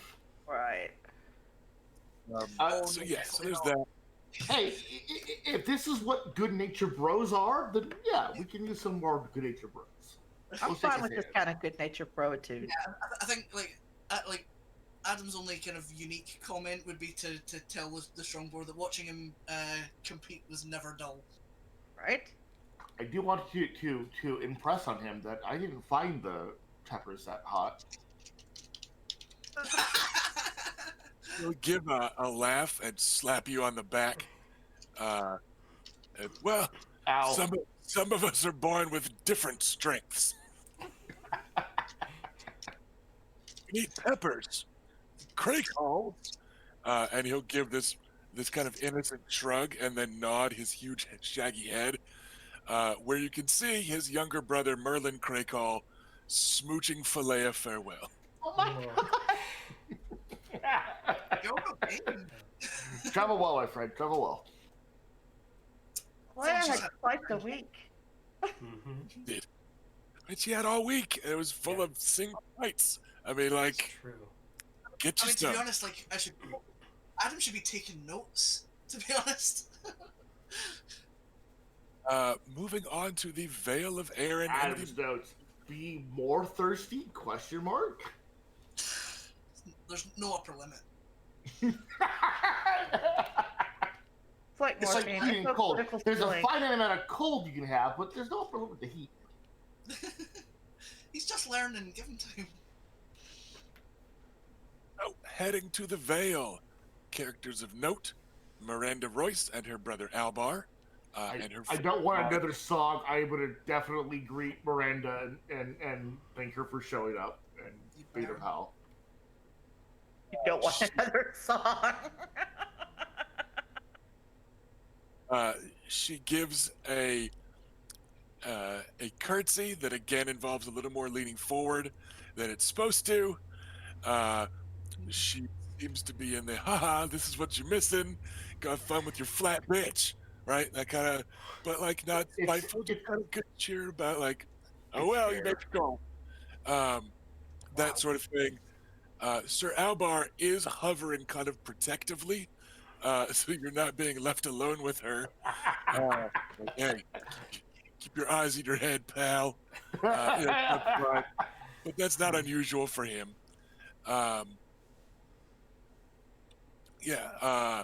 Maya Stone is actually saying farewell to Elias Sand and Obara Sand. Looks like they've chatted a few times since the race and stuff. House Sandstone. House Sandstone already exists. Ah, shit. House Sandstorm. Oh, I don't right. think there's a Oh, House yeah, of Sand- course. Okay. Ah, it's Okay. just begging for it to exist. Them a little pressure, you make sandstone. Jump cut 50 years from now. House Nymerian's bannermen are Sandstorm, Sandwater, Sandhill, Sandflower, Sand, Sand Snow, Sand. You could really carve It's out like a dead. name for ourselves as like the people that have like bastard banner houses on purpose. And then Sand Mormont. Sand Mormont. Perfect. Just wanting to be And involved. bear? Are there such things here? Sand bears. You know, that's something you think that would exist this setting. I'll be perfectly fucking honest. Yeah. I mean, there are weirder things in the world, I guess. The quick keeper, she's gonna If need it's- her house or something. So I didn't hear what Rusty or Felicia said there because you both spoke at the same time. Good Felicia. What did I say? Oh, if we're gonna keep her, she's gonna need something, you know, like a house or something like that. She could be a sand bear. But she's gonna have to get rid of that fucking cloak. Yeah, the thing is that she keeps trying to give herself heat stroke. Right? She's gonna be the person who has the like fur bikini. It's like she has reduced the fur, but she's kept the fur. She's reduced it so much it's now a bikini. Yes. I Uh, can absolutely see her. I meanwhile just went looking for a picture of hairless bear. Like, here we go. See? The noble sand bear. Noble sand bear of our lands. Just Oh no. Poor thing. looks awful. Our enemies will be like mocking their kids like the sand cubs and Just getting whooped on. Cause yeah, like that particular one is a hairless bear after some burns, I guess. But shaved bear does Oh. not look any better. This is Oh. a thoroughly unpleasant Google image search. They just look like giant chihuahuas, in like in the worst way. Oh no. Yeah. There we Cubs go. did not Sand bears. intend this. So all right, the Vale contingent. Any particular other farewells? Again, I don't Yes. think you guys have a huge crossover like with the Stormlands and the Reach. But who we got? Adam. Yeah, very quickly, like Miranda Royce, because like we're kind of like friends, I guess. So like, yeah, probably enjoying her making fun of Luke. Saying farewell to Milestone. She just towed off her cleavage. It's all. You actually, as you approach Miranda to say goodbye, as Luke is like turning away from his goodbye, she goes, "Oh, little Adam," and grabs you and almost kills you with her tits. Just hauls you into a hug, holds you there about 3 heartbeats too long. She goes, Adam suffocated that day. and she goes, "Oh, but wait, I guess you're not little Adam anymore. You're a man now. I'm so sorry if that was inappropriate." And she turns to like stare at Luke after having. I'm gonna glare at her for a Adam's second and face. say, "Good luck." But, yeah, I mean, like jokes on her, like because I am no threat to Luke whatsoever. She is very much not my type. She has killed like that before, though. So like, That's true. That's true. You are in some danger, to be honest. I was kind of when I was like how tall is she if I'm little to her? yeah, no, it doesn't matter. She wrestled you down there. Oh right, Yeah, okay. she- This is kind of grabbing me by the neck kind of thing. Yeah, right. Okay. Well, I mean, obviously Adam will blush bright pink, like lobster pink, and be like, and sort of splutter and try and compose himself. Your, I appreciate your the warmth of your greeting, Lady Miranda. But for this sake of propriety, I would just like to say it was a pleasure to host you, and I hope we shall see each other again soon. And I'm sorry for my brother's less than ideal tastes. It's no problem. Miranda drowned him. Now that now that you're a man, though, the house does still have a future. It's good to see that one Nymerian boy has the wits to match his looks. Oh, such delightful flattery. Thank you. That goes a long way with me. I have so many mixed feelings about this. So many. Yeah, I think Adam can be like kind of affable with women because he's not interested in them. As soon as he's interested in someone, he's just Oh no. Freezes up. Can't Yeah. tell if he's doing that on purpose or if it blocked up for a It was minute. partially No, it was Discord freezing up, but also partially Ash freezing up. It was great. Perfect timing. Fucking perfect timing. Absolutely. it wasn't on purpose. It was like Discord being rubbish. Yeah, it froze yeah. at a time for the face. Oh right, okay. If you missed what I said, it was "Do you like bread?" which is Adam's terrible. You like bread? So yeah, she is overtly flirtatious with Adam, clearly in a way that's just rubbing Luke's nose in it by rubbing Adam's nose in it. Nose in it. It's a twofer.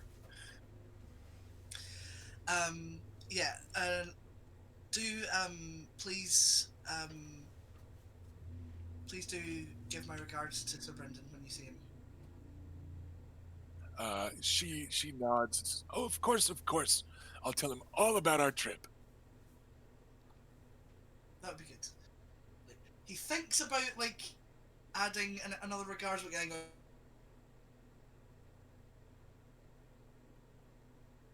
Uh-oh. Ash froze up on me again. That one was Yeah. less That funny. lock up again? It did. Yeah. All right. Looks like we might actually be losing Ash this time too. I feel like And you're it saying killed things him. about sending a regards and asking somebody in the Vale contingent to say hi to Lynn Corbray for him. It's what I imagine. But we Well, will I check in hope with not. Ash. There there it it is. is. Ash is back. Ash, can you hear us? Yeah, I can hear you. Sorry, like this happened yesterday. Like my internet connection just has been intermittently dropping. Yeah. So Okay. sorry Oh. about that. So my assumption was going with thinks about asking them to pass on regards. My guess was Lynn Corbray. Yeah, because like Adam did write to him before a while before the tourney saying this tourney's coming up. Normally I would invite you, but I hope you understand that I can't. you disinvited him? You sent him a don't show up letter? There was extremely Yeah. specific wording. I You don't sent remember.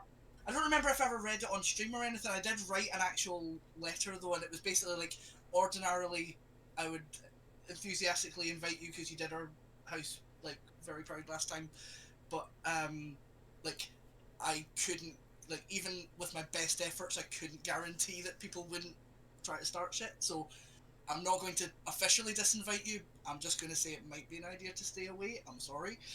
That kind of.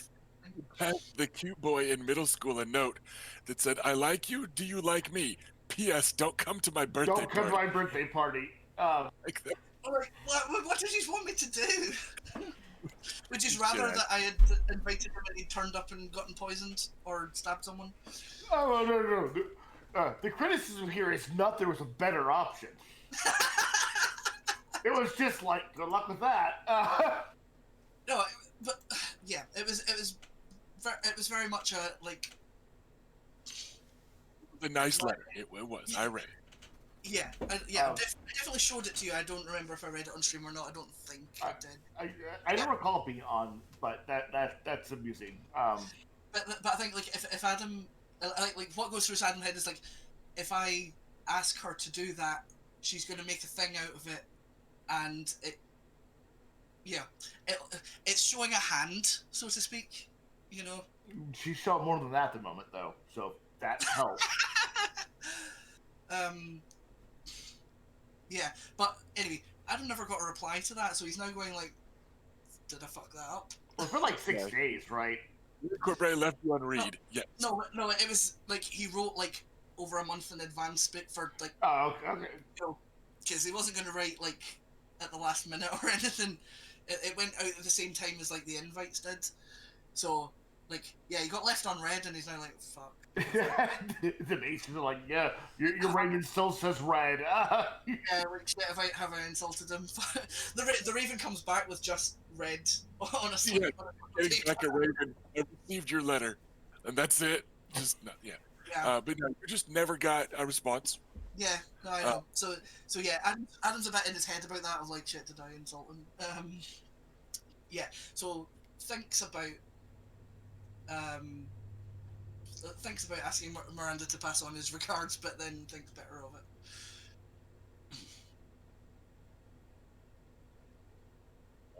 And I will I escort don't my know that my brother brain can away. encompass. Sorry. They're good. I said, I don't think that my brain can encompass a conversation between Miranda and Corbray. Yeah. Right? It's just we're not his friends. head and her tits, and him going, "You, this says nothing for me, right?" Right? she watches him fondling the hilt of his longsword, and she's like, "That's fine." That's fine. Just keep going. Okay, go ahead, Robert. Oh, I was going to say, I'm going to escort my brother away from Miranda at this point. Okay, well, I just had my last farewells from the Vale contingent to be to Lord Grafton, thanking him for agreeing to pass on that letter for me. And he nods very formally, and of course, and that sort of thing. You know, he does not seem put out at all. Sure. I wish him a safe journey home, and then that's me for the Vale. Albar Royce does glare at Luke the whole time, even as he's leading Adam away. Like, I know this is your fault. Like that face in her tits is on, right? Like he knows. Well, he's mad about that. So there we go. That's the veil. I think the Uh, Royce boy wants to fight you, Adam. continue. Just a heads up. Sorry? I think he wants to fight you. Why would he want to fight me? Well, you shoved your face in Miranda's tits, and I don't think you like that. I did not. She accosted me. Not. And did that do anything for you at all, Adam? I don't like. There isn't like a medieval word for motorboated, but it was done to me against my will. What would that be? Like, I think a rose, or There just isn't one. I don't think. it doesn't translate. She tit-faced me against my will. Oh, Adam, I think you may not be into women. If that didn't help. You think? I mean, it's almost like I told you I wasn't back in King's Landing. I believe you. But Brandon didn't, apparently, but I believe you. And then you complained that like I'd killed your buzz. Well, I have no anger towards you and your preferences, so. Good. Now let's hope Grandpa's the same. Sure. That's always a possibility.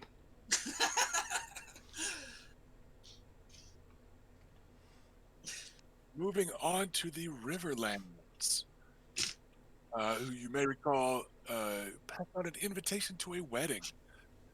Sir Lucas Blackwood announced that his half-brother, Sir Vanin, was going to be wed, and then you were formally invited to said wedding by Sir Donald Hay. House Hay is sworn to House Frey, so as a bannerman of Lord Walter Frey, he's the one that formally passed on the invitation to come to the twins for the ceremony. And then with them is Sir Lyman Goodbrook, who is a friend of Edmure Tully. Just kind of, that's it. Those are the three So, good nights. I will ask one of them to give Edmer my regards. We just speak briefly in King's Landing about strategy and this and that, and it was an interesting topic. So, Lord Lyman does look a little hungover, as most people from about 17 to 30 do this morning, because there was a closing feast. So he looks a little green around the gills, but he nods. He says, I'm off to River Run shortly after I return home. I'll tell him that Sir Lucaris bids him warm regards. thank you. A particular wedding conversating going on. All I can think of that you guys were going to talk to them about. I got a lot of questions, but we'll have to. I'm going to wait for the wedding. Nothing specific, just we look forward to attending the wedding. Okay, Just pleasantries. gotcha. Yeah, I mean, I don't know these people very well. Yeah. I actually might have more to say about that with my sisters alone when they're gone, but we'll see. Right. We'll have time for that.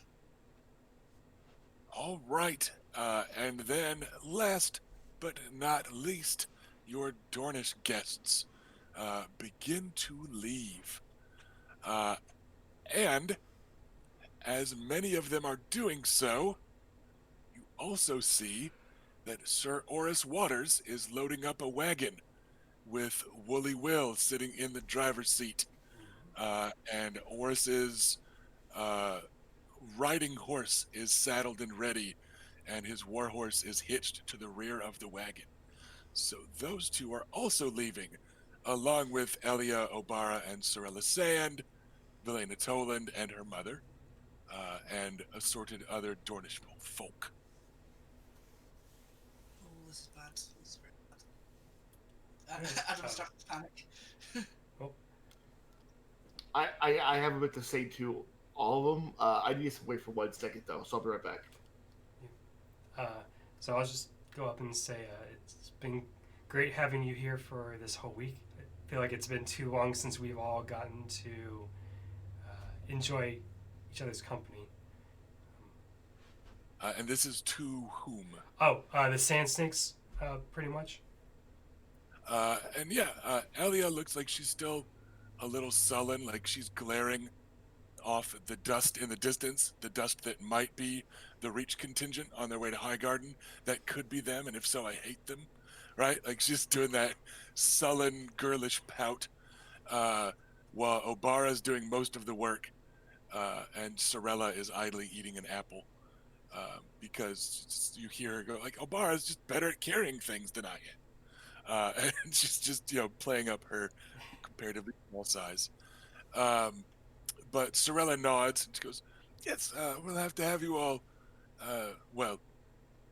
they'll have to have you all down at the Water Gardens or the like sometime soon.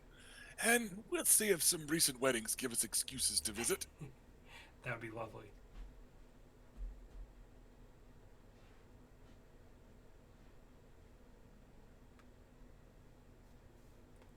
Good, Robert? Yeah, I'm good. Go ahead.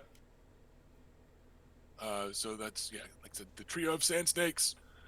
Elia looks sullen. Obara is doing the work of packing up their small wagon. It's more of a cart, really, and Sorella is hanging out, eating an apple and snarking a little bit. I will visit all 3 of them and just thank them for coming by. It was a lot of fun. Elia, good riding. Great riding. A lot of ties, but okay. Single one.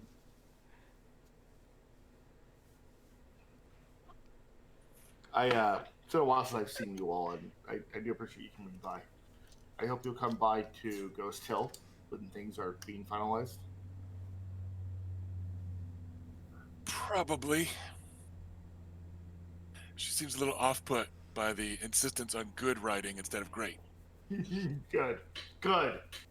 Dude, take her down a peg. Get her a look. We'll see if we don't ride too slow to get there on time. Well, if you do, I'll know why. Obara, thank you, of course. I know Bara gives, both of you, Bela included, that warrior handshake thing, like wrist to wrist type of stuff, and her hands are all calloused and rough and awful. She goes, of course, I'll tell Father you said hello. Please give him my best. Yep. He taught me a lot, so. And Sorella. And we'll, Good. Bara says, and then we'll see about some weddings. The closer ones, probably Father can visit, but this one, and she kind of nudges her head over towards Reyna. Bar. Uncle Doran might talk us out of attending.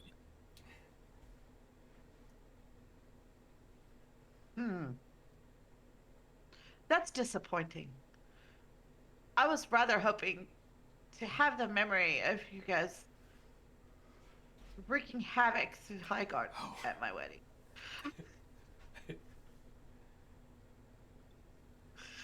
I was looking forward to it a little bit. Uncle Doran is, as always, concerned with diplomacy more than a Dornishman should be. But he is only a Dornish man. Sigh. True. Give Prince Dor my best Sigh. as well. At the very least, though, I don't doubt that Father will insist upon sending a fantastic gift to Lord Willis, along with heartfelt congratulations. Even if the houses do not agree, I know that Father holds Willis in high regard. He will be pleased to hear that Reyna has caught such a spouse. And out of character, remember that Uncle Oberon is why Willis has a bad leg. And it's a big part of why the Tyrells kind of hate a lot of you guys. But Willis and Oberon themselves are really good friends and pen pals. And They're cool. so in the middle of that, where Oberon is wildly reviled, the guy he actually hurt for it is actually really cool with him, but makes Tyrell's still mad, etc., etc. Well, please pass on to our loving uncle that it's really Lord Willis who has such a stunning catch.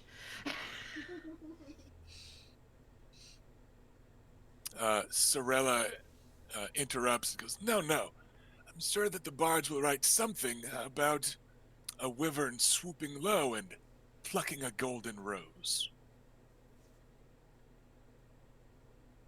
That one. Make And sure you then- say that around Hold on. somebody like a bard. I'm gonna pat Reyna on the back and go, everyone gets a pleasant song. Like it's a pleasant song, yes. That was quite a catchy tune. I'd like to hear it.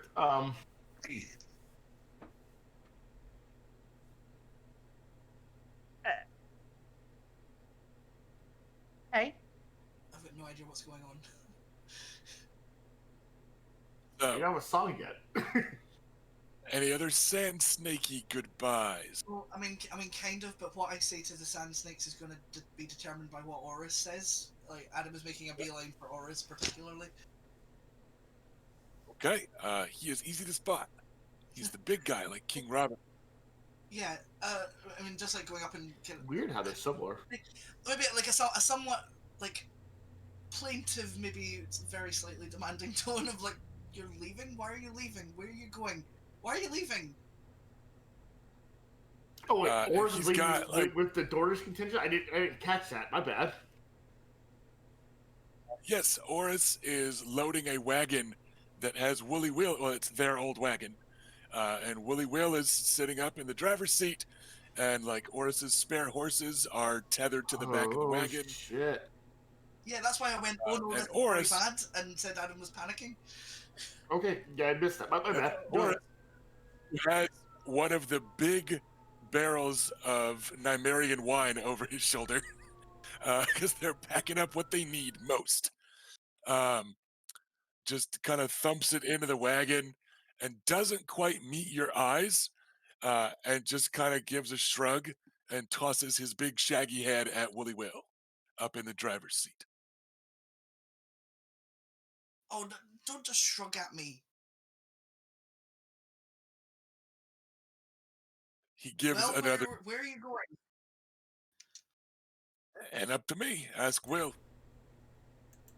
I just did And as he, well. he sounds like he did, however many, I guess was it about a year ago, I guess maybe a little less, when he was like openly resentful at Willie Whale always telling him what to do and not telling him why. Like he's got that tone back of like, Right. this kind of resentful, I don't know, ask him or whatever, right? Don't move. Adam is marching up to the front to remonstrate with Will. Like, Will, where are you going? Um, Why are you taking? Why are you two leaving? Willie Will is sitting there munching on an apple and chatting with Sir Adam Bridington. Just old night chatter stuff that gets interrupted. He goes, "Eh? Oh, uh, hmm." And he looks around a little nervously, like shit, it's happening. He goes, uh, Lord Makar didn't tell you. No.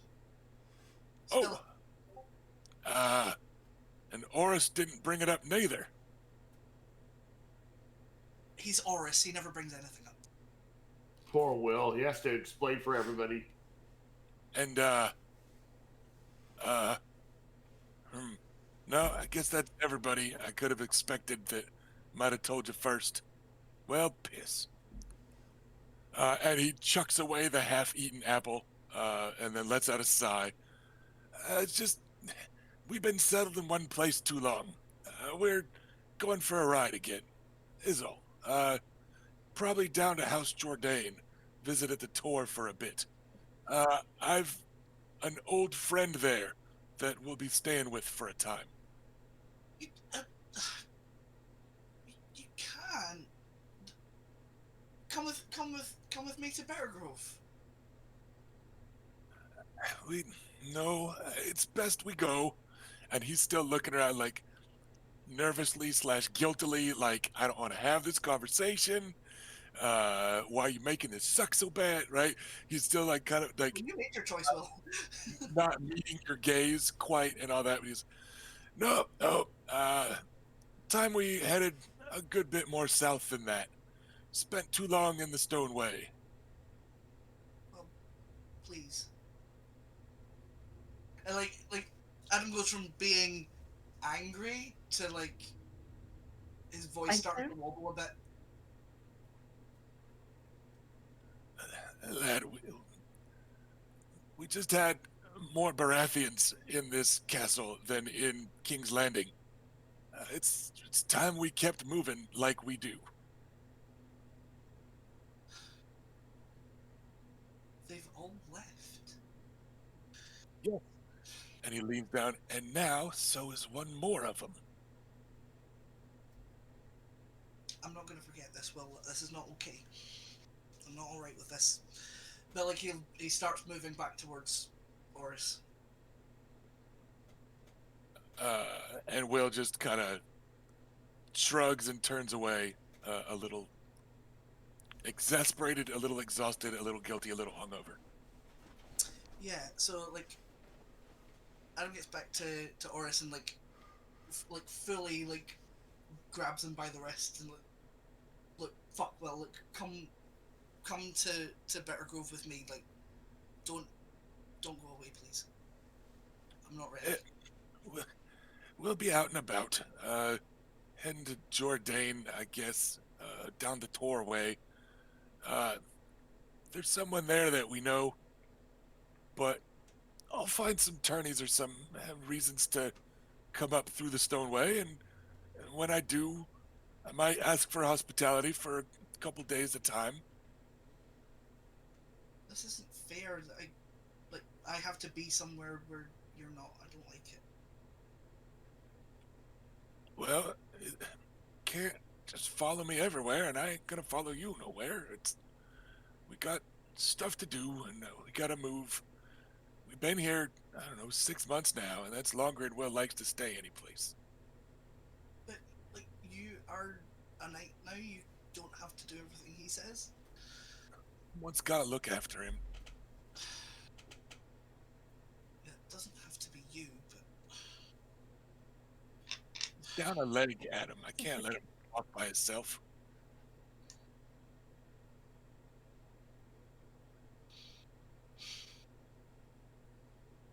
no, like it's good that you want to help him.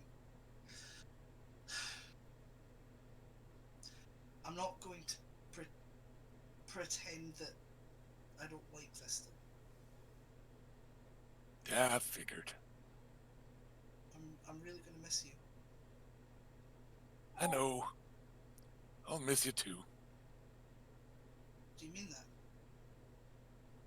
If I say no, you'll probably cry.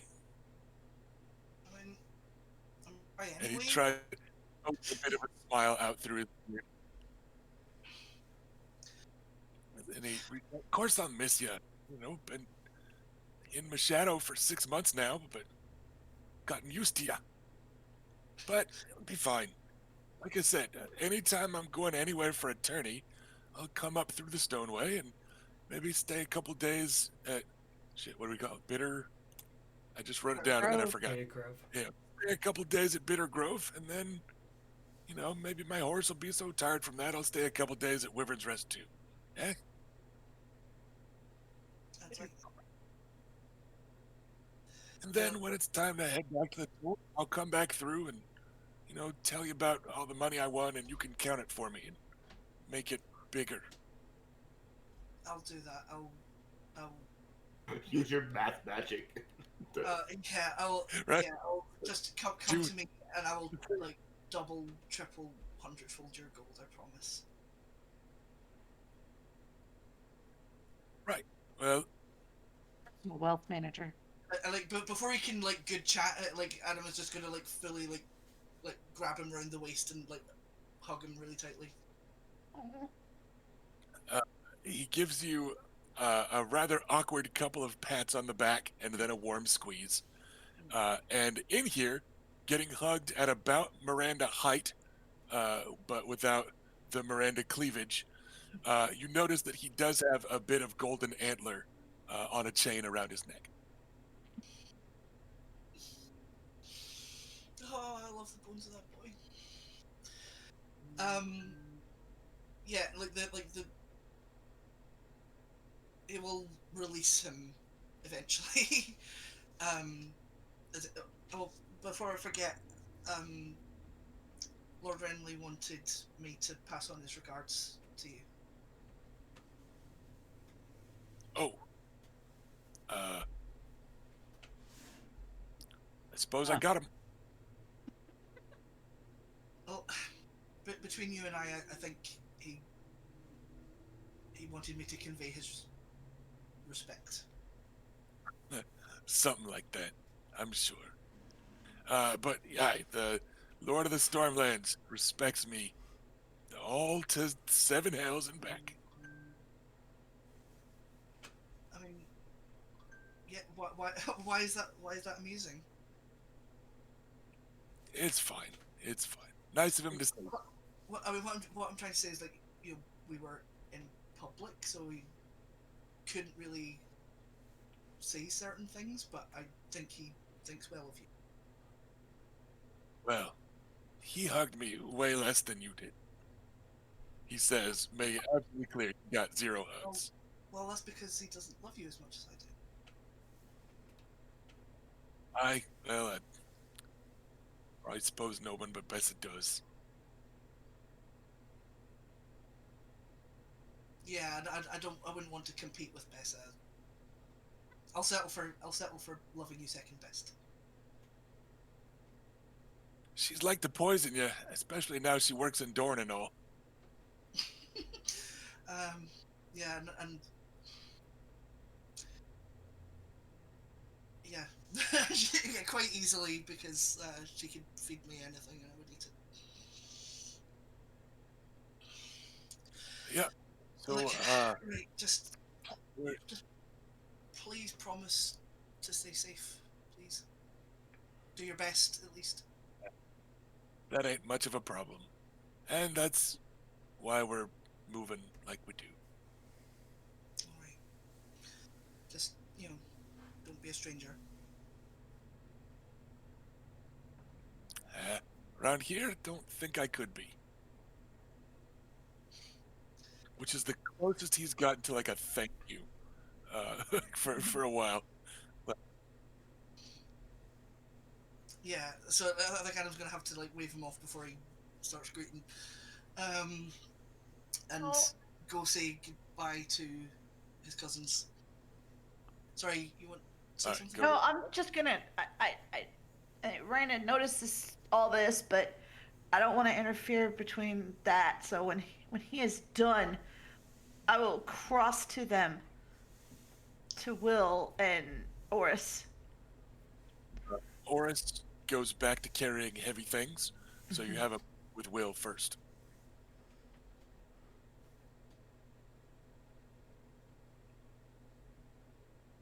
In the future, should we go to war again, I want you back here. Well, and a fine 7 blessings and good morning to you as well, Lady Raina. Tell. Oh, you're leaving, and my brother is almost crying, so I know it's real. Something surely is, yes.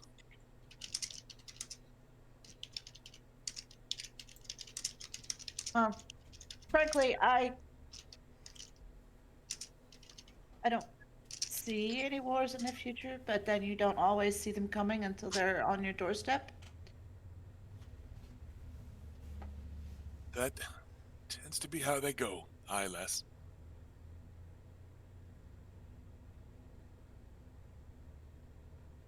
You're free agents, but I want you on our side should the shit hit. They don't have fans here. Yeah, I'm trying to think of an equivalent. Should it The shit hit the brazier. should it occur? What were the things they used in like especially in the kind of desert areas with big towers to draw the air up from the ground, and I don't know, but yeah, those. Well, I don't think the boy's very likely to ride against you lot without good reason, and I can't think of what any reason would possibly be good enough. So you ain't got to worry on that front. Well, you're a grizzled old bastard, but you also have plenty of value when it comes to the theater of war. I don't want Not, just the yeah, big one. well, I won't ride against you either then, eh? Better, because I want you at any future tables of war that I might have a place at on my side.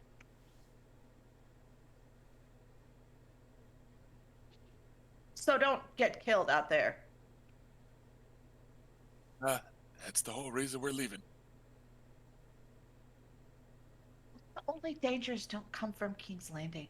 I mean, there are plenty of other dangers endured. Tell me, aside from maybe your uncle, or that little what's he called that goes by the Dark Star, maybe them two, and maybe them two both at once. Who in Doran's Horus got to be scared of, eh? You know as well as I do that not every enemy comes at you from the front with a sword or a mace. Well, and none of them that try gonna hurt him near as much as your little brother. did I do? Well, should my little brother fail, there's 3 others of us.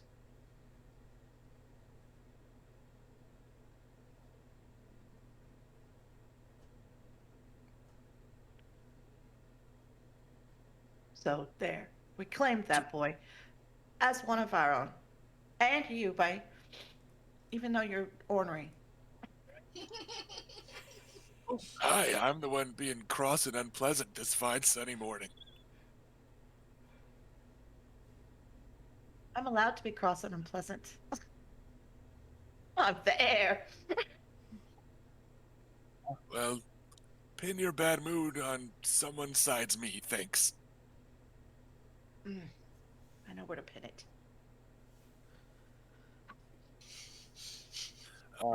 Oris has made a return trip now with a couple like fat sacks of grain or something over one shoulder and a bundle of tent poles under the other. Just making 2 trips in every trip, right? Like he does. She stands there, she's got her fist on one hip, and she's got this muleless expression on her face as she watches him put that onto the wagon. And he's not going to Puts it approach her. down. Huh? He puts it all down and then kind of glances your way and then sighs, goes, "We gonna fight?" No, we're not. He grunts Ever. and turns to make a No, come here. yes. He drags his feet on his way to the principal's office, which is the front of the wagon. 7 blessings later, ain't ya? Many blessings, Oris. Don't get killed out there.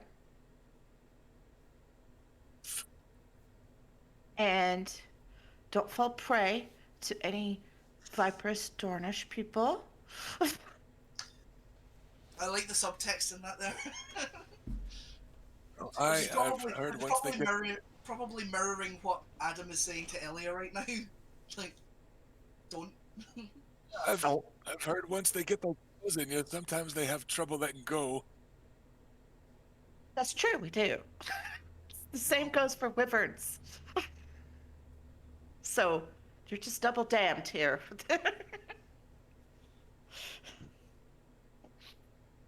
Would you just remind Adam I'll be coming back this way pretty often? Yes, and you need to practice your letters so you can send him missives every now and then so he knows you're still alive if we haven't seen you in a while. The hells I do. Good. Ugh. Oh, It's good practice. got other things to prep. Well, do it instead of drinking for like 1 hour a day. Whoa, it's a big ask. He clowers. That's fine. Let. All right, well, come here. The last time I had to get in your face, I had something to stand on, so you're going to have to bend down here. Then I give him a hug around the neck and a kiss on the cheek. I wish I'd thought of that. Real chortles. She's gonna bite you, lad. To try and spook him, but Oris doesn't fall for it. Instead, he again awkwardly returns the hug. You don't get the warm squeeze that Adam did. He's just kind of like, I guess this is technically a hug, but she's also like betrothed to the heir to Highgarden now. Is this gonna get me killed? Fuck. Oh, bless him. But you can see a little bit of a blush beneath his beard as he straightens up. So we'll see you again soonish. And should we need you, we will call. Uh, And I arch my brow at him. And I don't want to hear any lip about it. Your Lord Grandfather knows how to get a hold of us and such, but ain't supposed to be nobody else knowing where we're headed. So, just talk to him. I reckon. I will, believe me. This probably would have been easier to get through if it just wasn't all happening right now. But what's done is done. Wooly Will clears his throat a little. Best way to leave without being noticed is to leave with everyone else, my lady. Understood. The end of You'll both be missed. eternity is when we're used to pulling up snake. That's fine. You can afford a bigger wagon.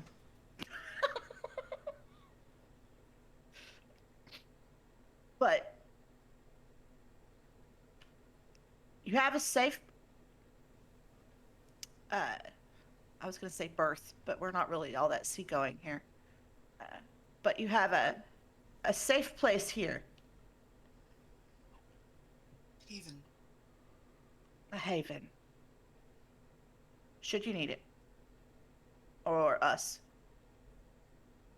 Ravens fly both ways.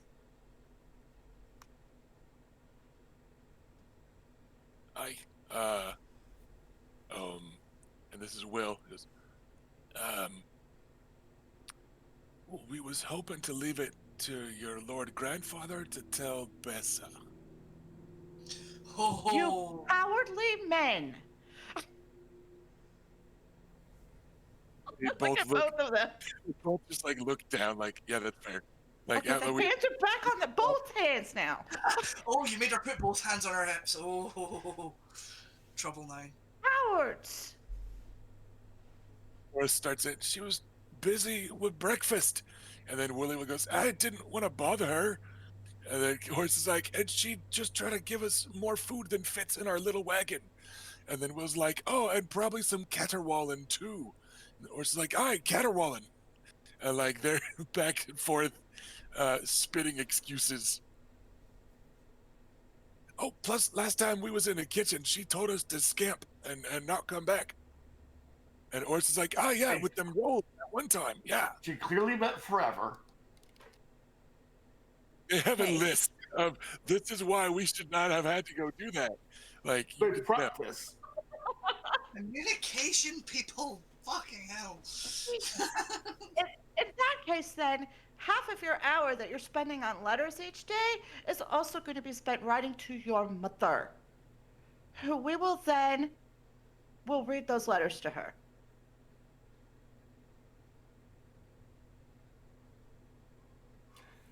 I- Look.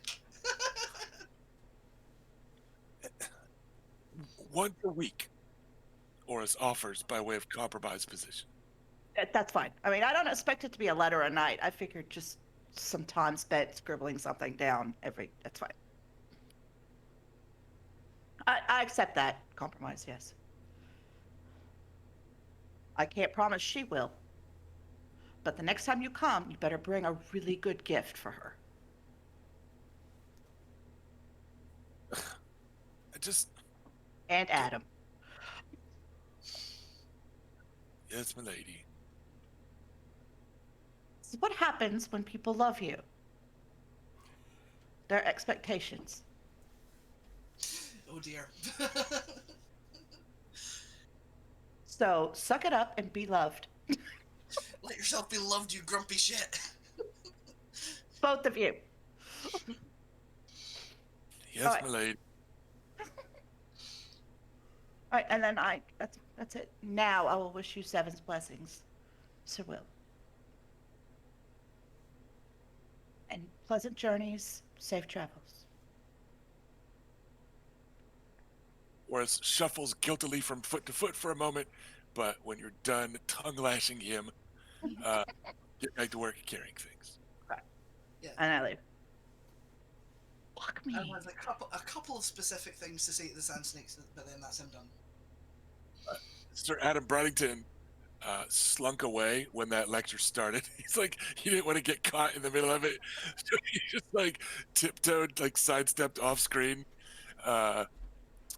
moving slowly so as not to catch the predator's eyes. Right? So Willie Will is then just left sitting and, oh, piss on it. Should have kept me apple. As he's waiting and, yeah. So those two oars will continue to pack. Wooly Will can continue to supervise, which is to say, wait and tell that horse where he's putting everything in the wrong place in the wagon, and those two will be available still for a brief bit. Sand snakes, I believe. Ash just said. Yeah, like they'll yeah, he'll start with like Obara, and she was glad to see her, and then Sorella will get like a warmer hug. And so good to see you and to talk, and let me know if you like find any exciting books, that kind of thing. And like he almost doesn't hug Elia, but then like does like pull her into to hug and say like, I'm glad we got to make up. I'm going to ask you now as a favor, please don't fuck Oris. I know he's like he's just like this is like during the hug, like he's like any other man to you. This is just like a plaything, but that's the man I love. Please don't you start breaking my heart as well as him.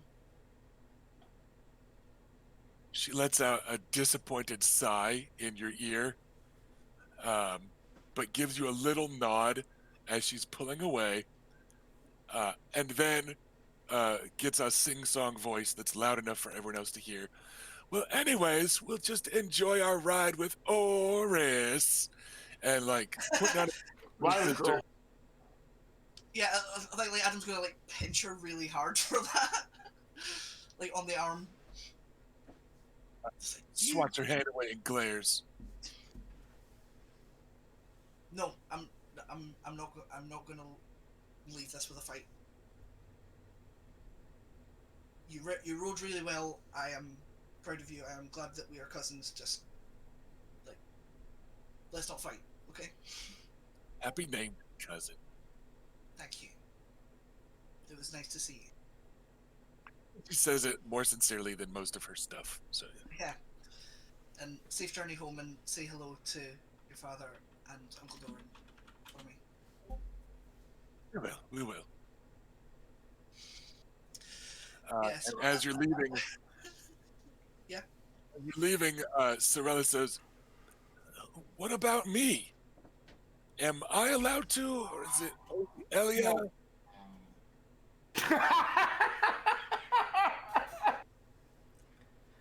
just please don't. No, Universal sibling, universal cousin band. Then is it? Yes, You know, I'm if prepared. you are sisters, I'm prepared. I'm prepared to all three of you favors, just for this, please. You Give me know, this- making all the women he travels with guaranteed not to bone him is not gonna really endear you to Oris. if we tell some of our sisters he's off limits, it's just going to make it more likely. You know that, right, Adam? Yeah. Like I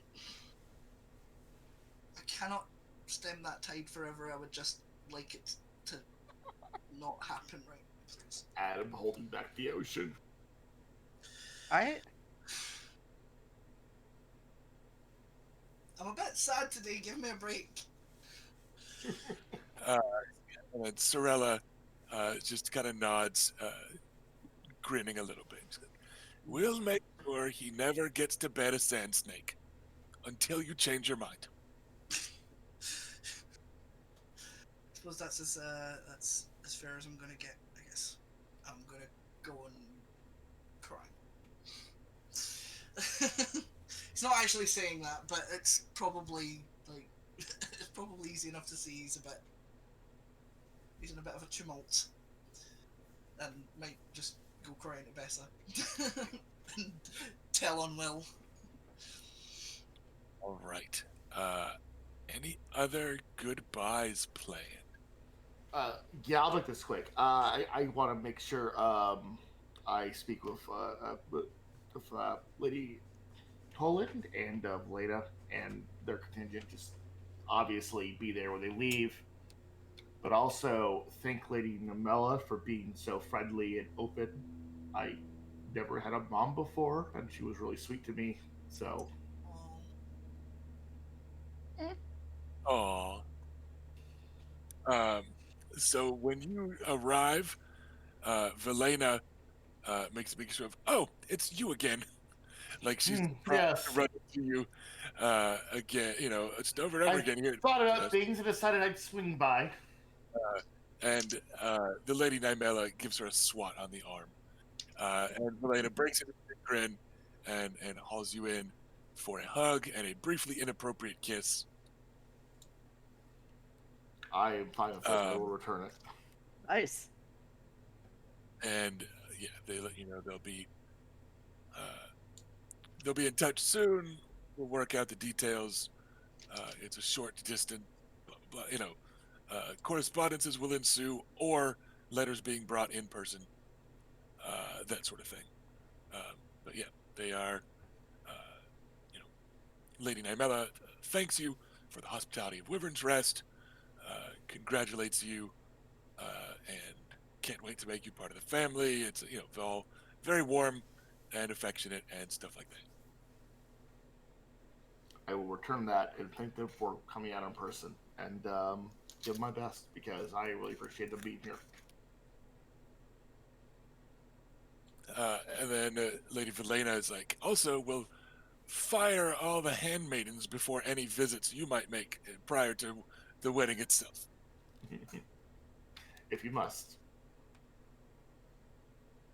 And, just a sort of teasing like that.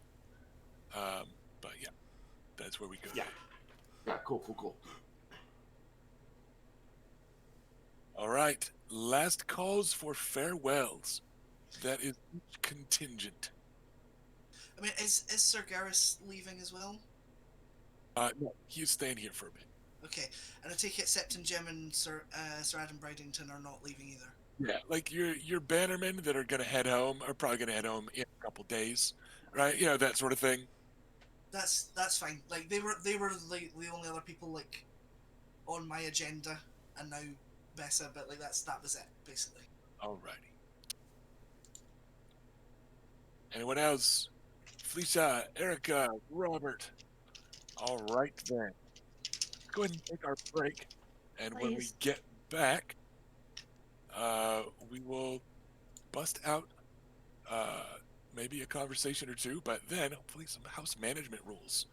And Yes. we will dive back into the Stay tuned and we'll get back to paperwork. yeah. Yay! Counting. I like to spend points. But we are going to come back from break first with Cool. points you guys like to get. So, pee break, food break, snack break, boaty break, brief break, and we'll be right back, everybody.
right, everybody, we are back.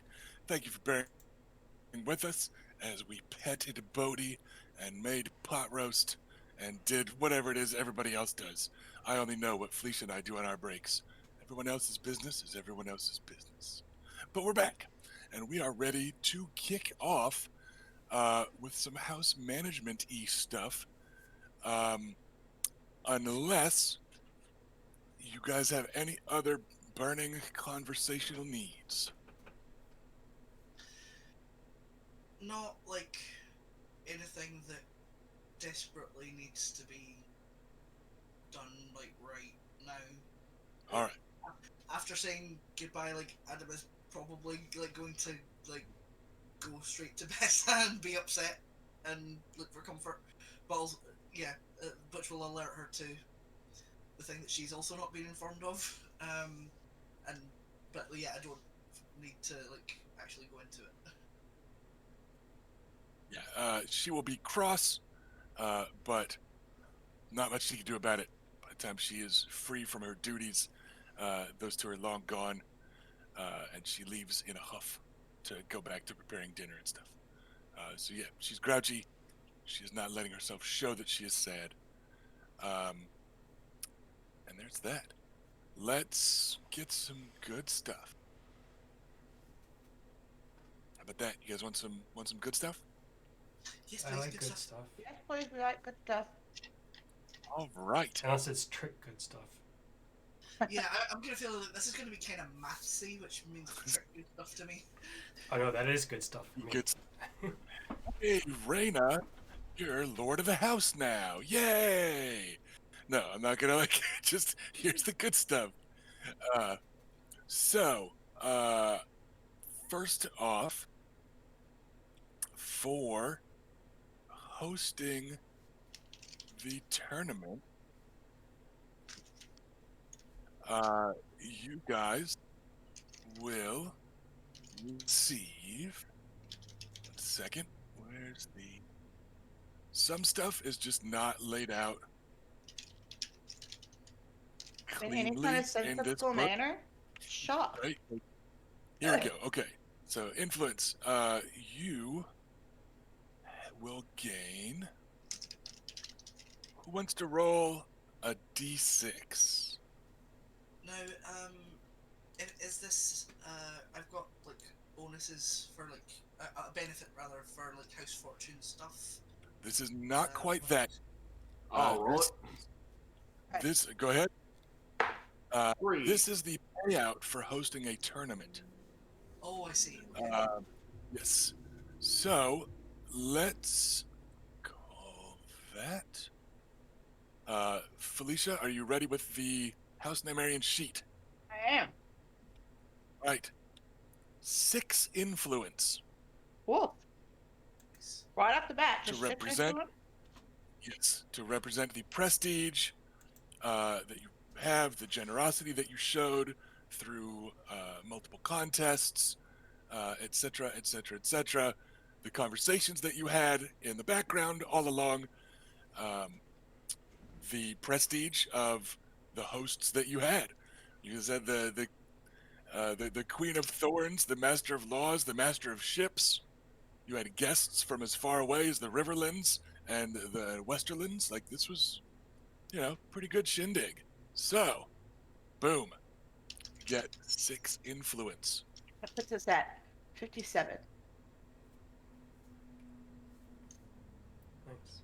And with 17 of it not yet invested anywhere, by my count. 17? Wow. Yeah, right. I had 11, it. and you just got Right. 6 more. All right, so there's That that. is updated. Next up, let's go oldest to youngest.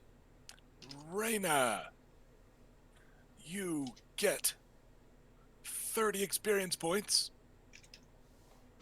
and you get a new quality. Weapon Master Longsword. +1 damage with longswords. Nice. Nice.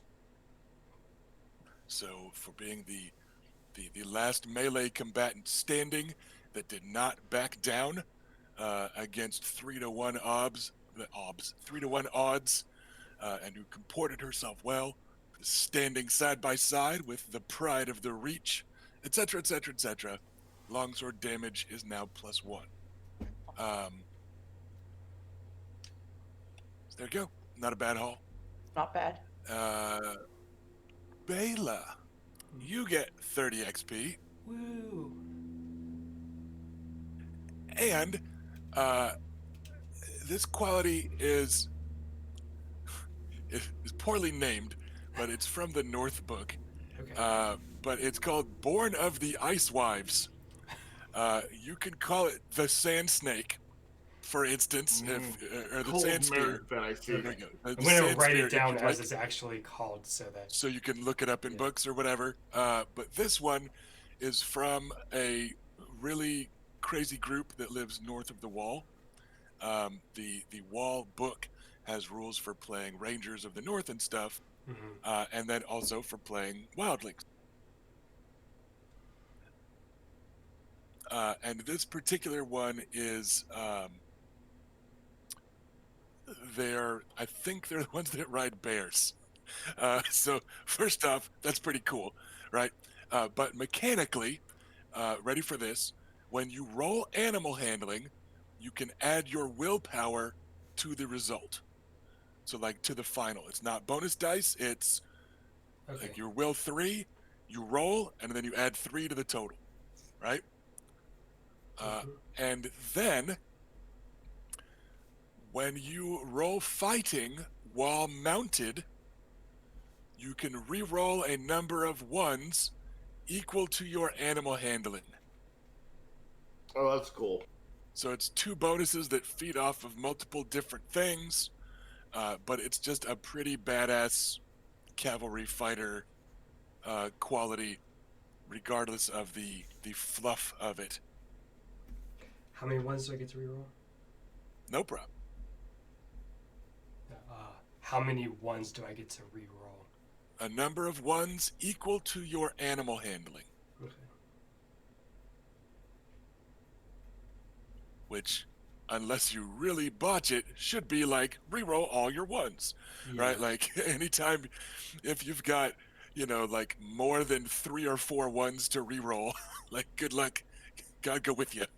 But yeah, there you go. So you are better at riding and you are better at fighting from horseback.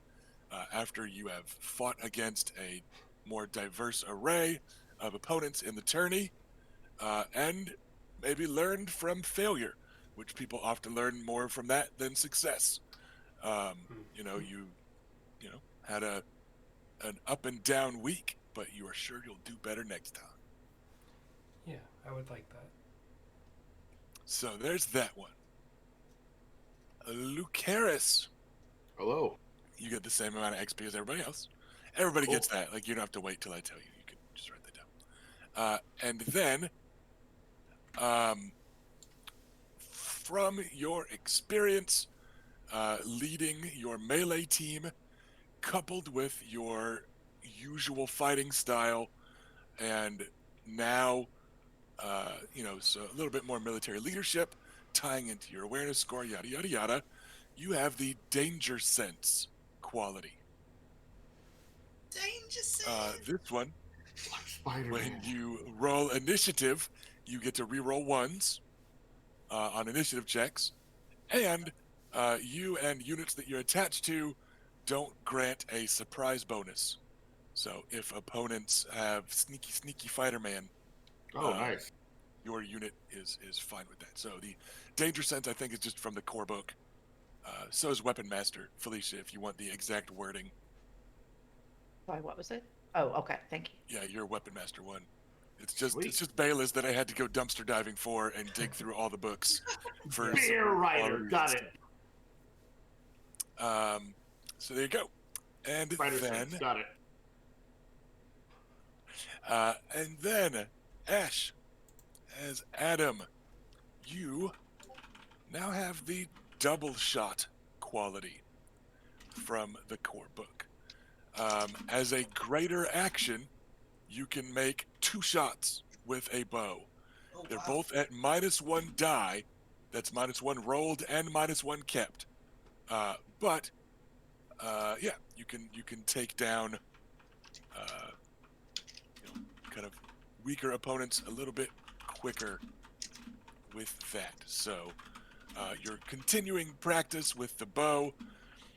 Some of the books have, adventures in Associ lands, and maybe some of the books talk about how some of their archers, knock 2 arrows at once, yada, yada, yada. So between your ongoing archery practice, practicing and competing with Sorella a little bit, reading through your books, and all that, you get that quality for free.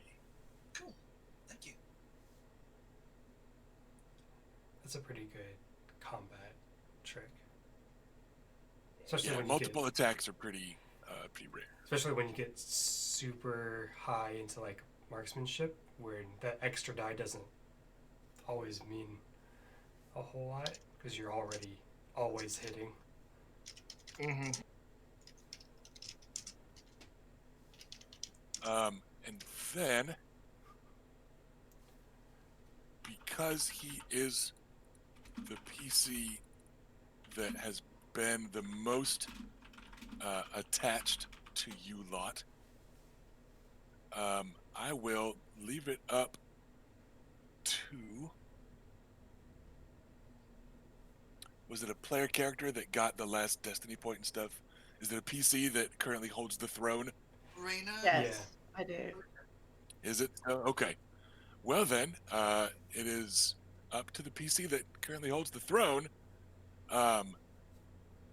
Oris will receive either Anointed, which is a +2 to status tests as word spreads about being knighted by the king. And then once per day, he can increase combat defense and intrigue defense and all passive ability results by +5 for 1 round. This is not necessarily the holy sworn anointed I'm a paladin vibe, so much as I'm an adult now. I was knighted by the goddamn king. You cannot stop me, right? So there's anointed, tourney fighter, which is the one that comes up pretty often at tourneys, but we're not sure how many tourneys are going to come up in the future. But that one's just bonuses to kicking ass in tournaments, or bludgeon fighter, moving up the bludgeon fighter tree and starting on that. And I will leave it to whomever Good. I has... like the first one, honestly. Would it also represent people just knowing him better? Like, Yeah, like Building some of it. his name. Yeah, I mean, the +2 status part is just, from word of Oris the Aurochs spreading more and growing out of being a bastard squire. And, +2 status still isn't going to make him great at it.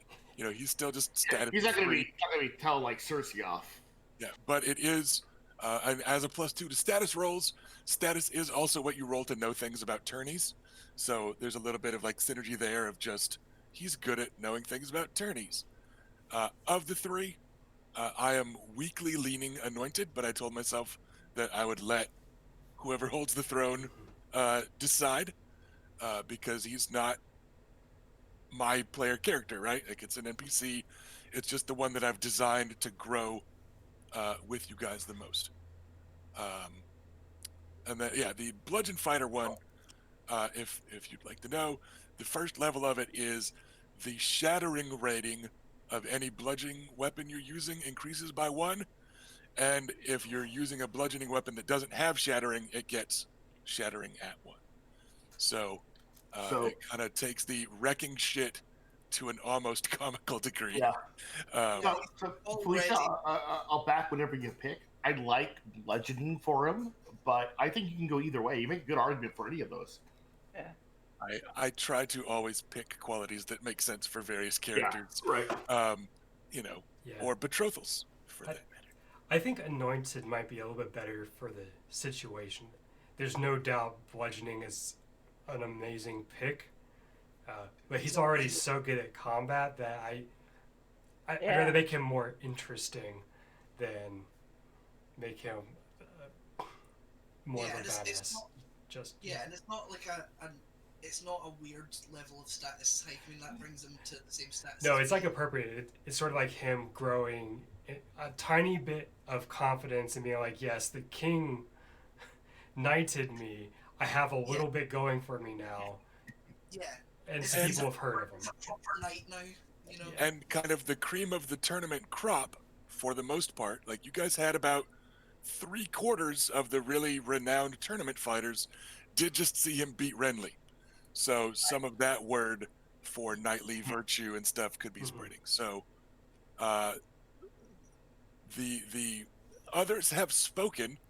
What is Felicia's decision, for once not as heir to the house and eldest sibling, but as the one who holds the Iron Throne of a Sea of Spears? I choose anointed. All right. Very well. Or, hear me out, I could call it anointed on his character sheet, because I'm good at typing. Ooh. Wow. You've been granted the title of a noun. Yes, yes. Well, I mean, to do something in an Orisian fashion He is has been very an adjective for a sassy. while. Yeah, so now it's, well, and to Oris things has also been a verb for a bit. So yeah, Oris, now he's The also a noun. sassy knight. So all right, that is our mechanical stuff. You guys get that fat stack of influence from hosting a successful tourney and having generous rewards and hosting it well, and everything was very impressive, and the feasts were great, and you guys were good guests, and you had a good hosts, and you had a dope ass guest list, and then each of you has learned some lessons during the week that took us 6 months or something like that. Like I said, the count was a lot. 9. And then let's start in with the monthly tending to territory stuff. So during this time period of relative downtime, there are a lot of ravens flying back and forth with, discussing details of weddings and all that stuff. And you guys have Please send nudes. yeah, little doodles at the After margin. Maester sketch them. What? Right, who is Lucaris sending that to? Wherever the Ravens lands, up the Ravens, right? I would say that, except then later probably kill me. So I'm not sure she would dignify it with a response. that's almost worse. I'd rather her kill me. So lots of stuff is going on around Wyvern's Rest. Grandfather Makar kind of just retires to his solar again. It doesn't take him very long to just get knee deep in letters once more. And it's kind of nice that for a bit of time you guys have both maesters hanging out at Wyvern's Rest, because it feels like they're just nonstop running to and from the rookery and all kinds of business there. And Adam is going to be stewarding House Danit lands. Before too long, he'll be heading down there. And Maester Ferris will accompany him to assist and to be assisted and all that. And then other people are just kind of, doing wedding planning or whatever they are up to. So, should I assume that Grandpa, because Adam's still gonna, at the very least, think that he owes Grandfather an explanation for why he didn't get betrothed this week, so he's probably still gonna have that conversation. Grandfather will pointedly not talk about it. Ooh. And anytime you start to talk to him, he just tells you to worry about Bitter Grove. Okay. Grandpa, you understand I'm gay as fuck. But yeah. He just wants acceptance. So He's Grandpa not just getting it. Grandpa or just at least he's getting as close to it as Grandpa's prepared to give. He will not bring up your betrothal. If you start to work your way towards it, he'll just ask you stuff about Bittergrove, and like he just says like, nope, just you wanted to show, he doesn't get like Tywin Lannister about it, but it's like you wanted to show your value to the house in other ways. You're doing that now. I don't want to talk about this anymore. Right? That's basically the vibe that you get of just, yeah. So let's do some house fortuning, because it's this goddamn book. The roles for house actions are on page 122. The results of them start on page 212. So, Yeah, the fall. as always, we're always a little bit salty about the layout here. But let's start with House Nymerian month 1. And remember, you lot, this is everyone but Adam. So Adam will not be helping directly with the House Nymerianing because he's busy with the House Danating. So Adam will be rolling for House Danet's House Fortune rolls, Okay. while Reyna will be rolling the status test. That just makes the situation with Grandpa seem so much worse. Yeah, I mean, like, I'm more bothered that, like, he already knows, like, just like, I kind of wish that loads of people weren't informing on me, but okay. But I guess that's just, yeah, that's how our relationship is now, I guess, so I just have to get the staff in my pocket so that they'll inform to me instead. So, fortune rolls. Right. They are status tests. Okay. You get a +3 to this roll from Maester Elston's assistants, because you guys do still have your own Maester that's been running Nymerian Land. How many of these are we gonna get? You're going to be doing 1 a month. We've been home like 6 months. You're going to be doing 1 a month. Now that you are home, you are making the rolls. Okay. So the default one is manage resources, which is the one that just lets you get some stuff. That's kind of the go-to, where you can convert one resource into another with the chart on page 122. So you can basically turn one resource into another resource to varying degrees of math. Wealth is the most versatile resource. You can turn it into anything at a 2-to-1 ratio.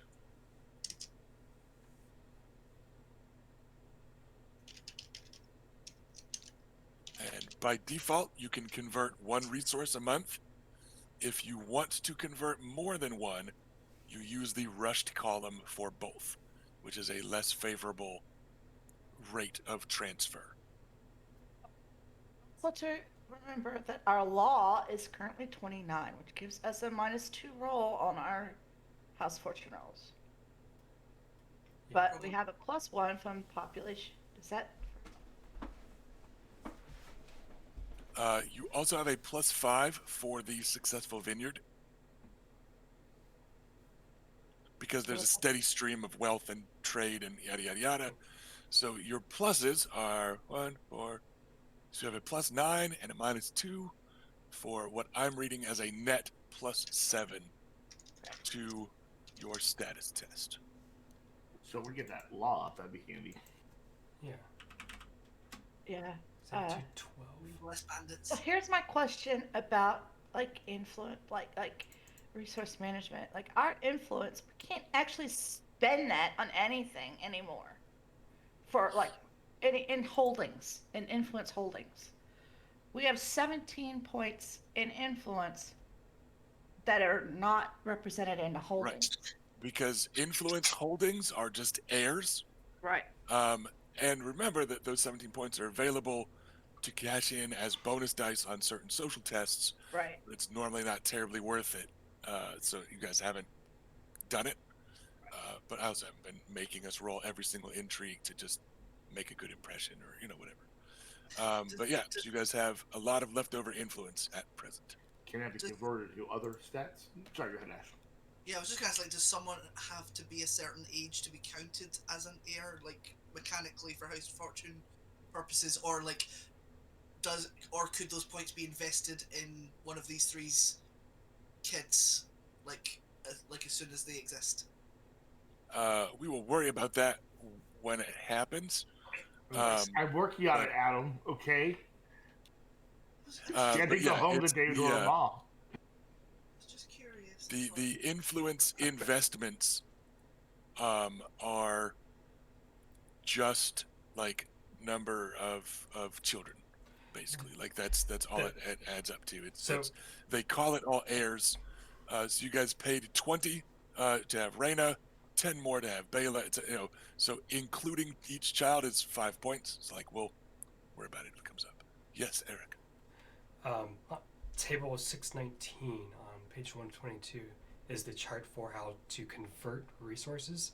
Yes. It looks like we might be able to convert influence into law at an exchange rate of 1 to 1. That is precisely so. So, may I recommend perhaps with our 17 unspent influence points that we use some of them just to pump up our law so that we get rid of some negative results on our house fortune rolls, right? I would like to do that. Now it is going to lower our influence, but we're not using it.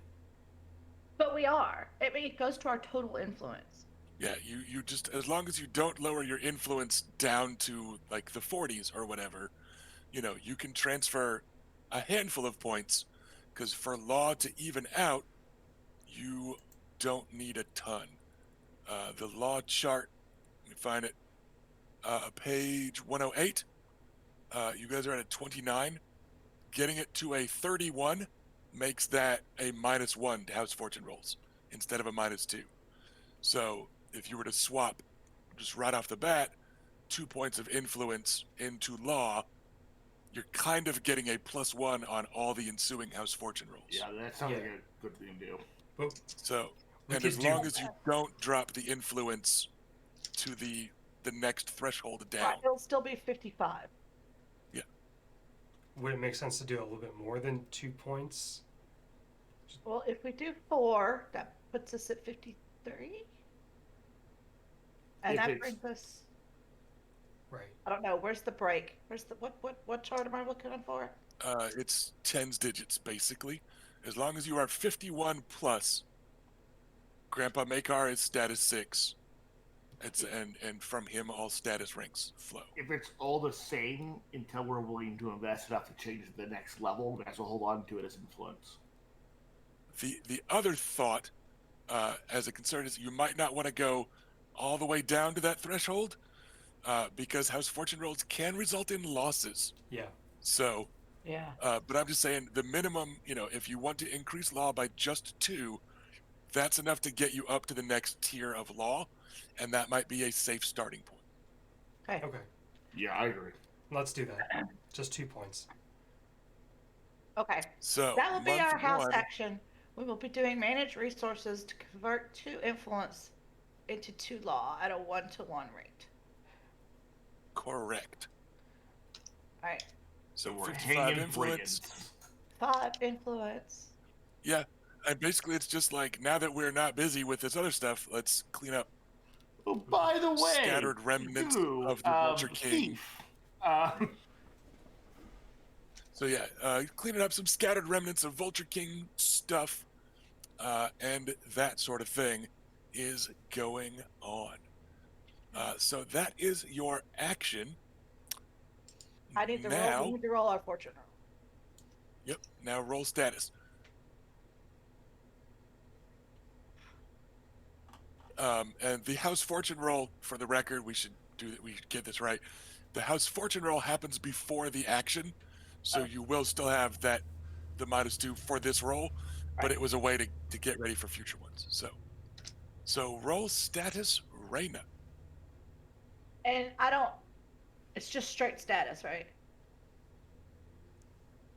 I believe there's a stewardship specialty or I something, don't, but I have don't that. Adam does. know that you have that. Adam has it. Yeah. Not me. Good thing to spend and- XP on if you want. I thought about getting it early on in the campaign, but then we decided that Adam would be filling that role. So I But now we're shipping him off Yeah, to bitter orchard. All right, I'm rolling 5 dice, and I've got a +7. Well, do you have any other bonuses to status? I have 1 bonus dice in breeding and a 2 bonus die in reputation. Do you have any flat bonuses to status? Like for being heir to the house? Oh, yeah, probably. Let me go look. I just have air on here, and I don't know what that means.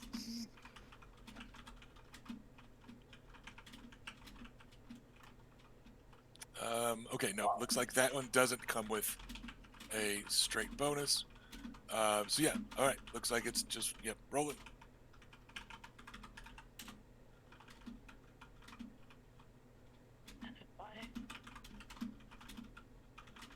Authority. Okie dokie. 5. Ugh. So 5d6 plus 7, what do we got? Got a 22. 22 is growth. Let me go 90 pages away. Growth results reflect the improvement on one or more of a house's resources. Could be a gift of land, a swell in population, etc., etc., etc. Let's increase your law by 1 point. That is the +1 that you will get there. To reflect 32. your increased efforts there. They pay off more than you thought. So we rolled a 22. Nice. We hung all the bandits, and now there's no bandits left. Not quite. So during that month, what's everybody, the 3 Nymerians that are at Wyvern's Rest, what are you lot up to? How are you helping with this influence to law stuff? Sounds like I'm chasing bandits down. Right? Like this one Yeah. feels pretty clear cut and right up Yeah. y'all's alley. So. I think me and Bela, if you don't mind, we will go brother and sister and get some fucking bandits. Yeah, bring some of our gorillas, whatever like our mountain fighters are, and just head And I out with can't them. be surprised now if any of these bandits have a whole Yes. surprise or unit with them. Yeah, like your unit's good. And then Reyna is doing a little bit of both, I imagine. Yes. And some of this, since you're spending influence, could be coordinating with neighbors, and certainly with your own bannerman at the bare minimum. Yeah. But I think that makes sense, right? If you are, it maybe makes it sound like we can't control our own lands, but also it's like, hey, watch out, neighbors to the south, we're chasing some bandits your way. I think it makes sense to, spend influence for law that way. Mhm. And so, Ash, let's make your status check for House Dannett lands this month. Okay. So you get to add your cunning rank to this status test. So it's going to be status plus appropriate bonus dice. And then when you're totaling it up at the end, add your cunning rank and add 3 for Maester Ferris's help.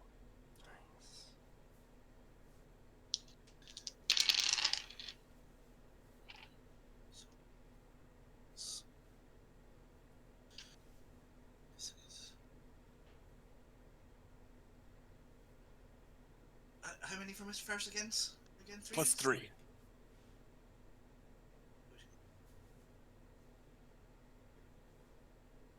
21. A 21.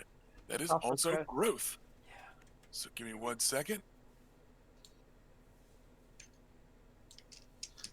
That's going to be a +1 to something. I'm going to say it's wealth, because the first thing you're doing is taking over the books and kind of taking stock. And head for numbers also gives you a bonus for that. Yeah. Every time I do a house fortune roll that results in an increase in wealth, I get an extra point of wealth. Oh dang. So Alright, that will be call 2 him points back. of wealth We for can House send Dick. somebody else to manage Shadowlands. We need him over here. That gets their wealth up to a towering 18. So he is needed. Grandpa knows what he's doing when he sends the smart kid away. And then Wait, what now? We increase Dan's wealth? Not that my siblings aren't smart; they're just like not nerds. like me. 19? Okay. all right, and then your house action, unless you want to host another tourney, is probably going to be managing resources. Yeah, I think I'm going to be doing that. Okay. So this lets you convert stuff at a varying ratio. I will point out they are currently almost finished with a couple of new holdings that have fallen into disrepair under the time of Makar's drought, which is what they call the last 2 decades. Let's work on that name. The time of have- trials. Wow. Let's workshop new names for that. You are Frankly, it was deserved. so the 2 wealth points that you What are have, on? these are the only wealth points that are not accounted for. Right? They haven't been invested yet. But with those 2 wealth points, you could finish off a food agriculture building or granaries. Either of which are pretty good to have. The food agriculture one is a +1 to house fortune rolls, and a bonus anytime you would gain population or power, which is just like the bonus you get for wealth. So anytime you would gain pop or power, it's an extra +1. Sounds good. And the granaries you need to have food agriculture for. So this is finishing up the irrigation projects, etc., etc. Yeah, that makes sense. I will do that. And because you happen to be 2 away, I think that's kind of the way to go. Yeah, cool. So, food agriculture is up. That cost a total of 5 wealth, but 3 was already paid. That was how I decided to show that this was stuff that was just in disrepair, was by just giving them fractional investments, basically. Oh, you brought food agriculture all the way up to food agriculture. Yes. Now, the Danit lands have water again.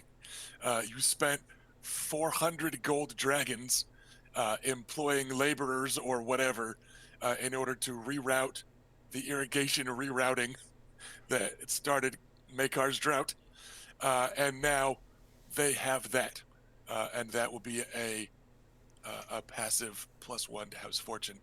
Also, I just noticed that I forgot a penalty to that roll Oh, sorry. because their law is very, very low. Okay. But it's fine. Is it still because- within the growth band? Probably not. Oh. I'm okay with changing it then. No, it's fine. It's It was fine. still growth. It was still growth. We'll stick with what we got. But yeah, I forgot that you guys have a -5 from law. Right. Because the I- Danit lands are not Sure. great. So So- we'll remember it in future months. Yeah, and population, when that increases, there's a bonus. And what was it? The other one?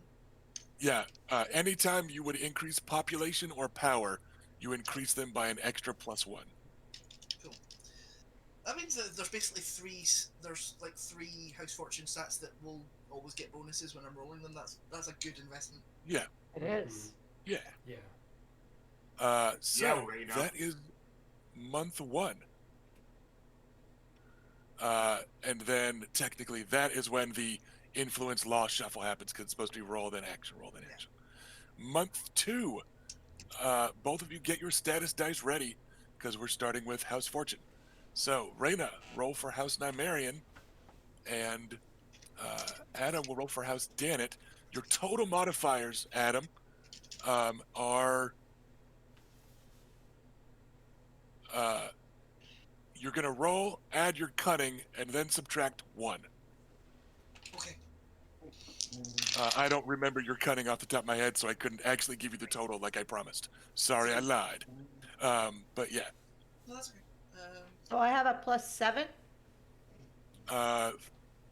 House Nymerian, you have +8, +9, -1, +8. You have a +8, Felicia. Good.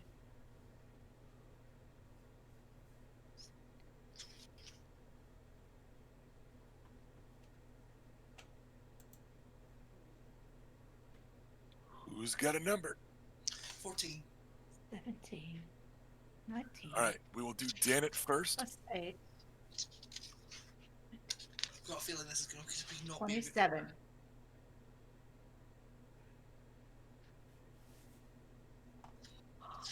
All right, so Nymerian, hold on. Nymerian was a 27, and what was yours, Adam? 14. Okay. Same So as House yours. Nymerian 27 is a blessing. This is a minor benefit, upturn in events, etc., etc., etc. Somebody roll me a D3. Let's make it not Adam, or not Ash or Felicia, since they're already. I rolled the last one, so how about Erica? Okay. A D3 gives me a 2.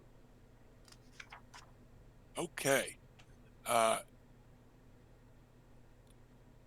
okay. I actually had to do it in the wrong order. So what it is, you can improve. And let's see here. You can improve. We'll say that this is word spreading of your success of just the tourney and of a recent upturn in Danet lands and your success hunting down the last of the bandits and stuff.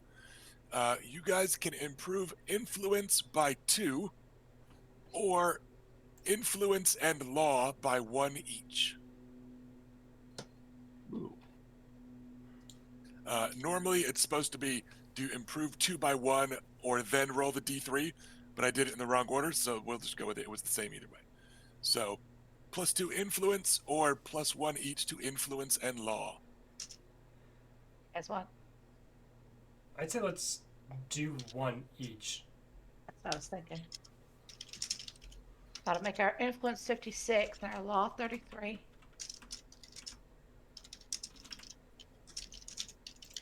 All right, so that's word spreading about the betrothals, for instance, and things like that. So all right, things continue to grow stable in House Nymerian lands.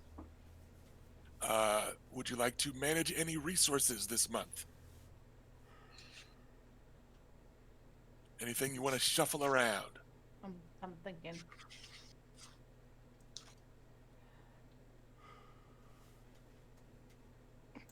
What projects do we have our eyes on for the future, by the way?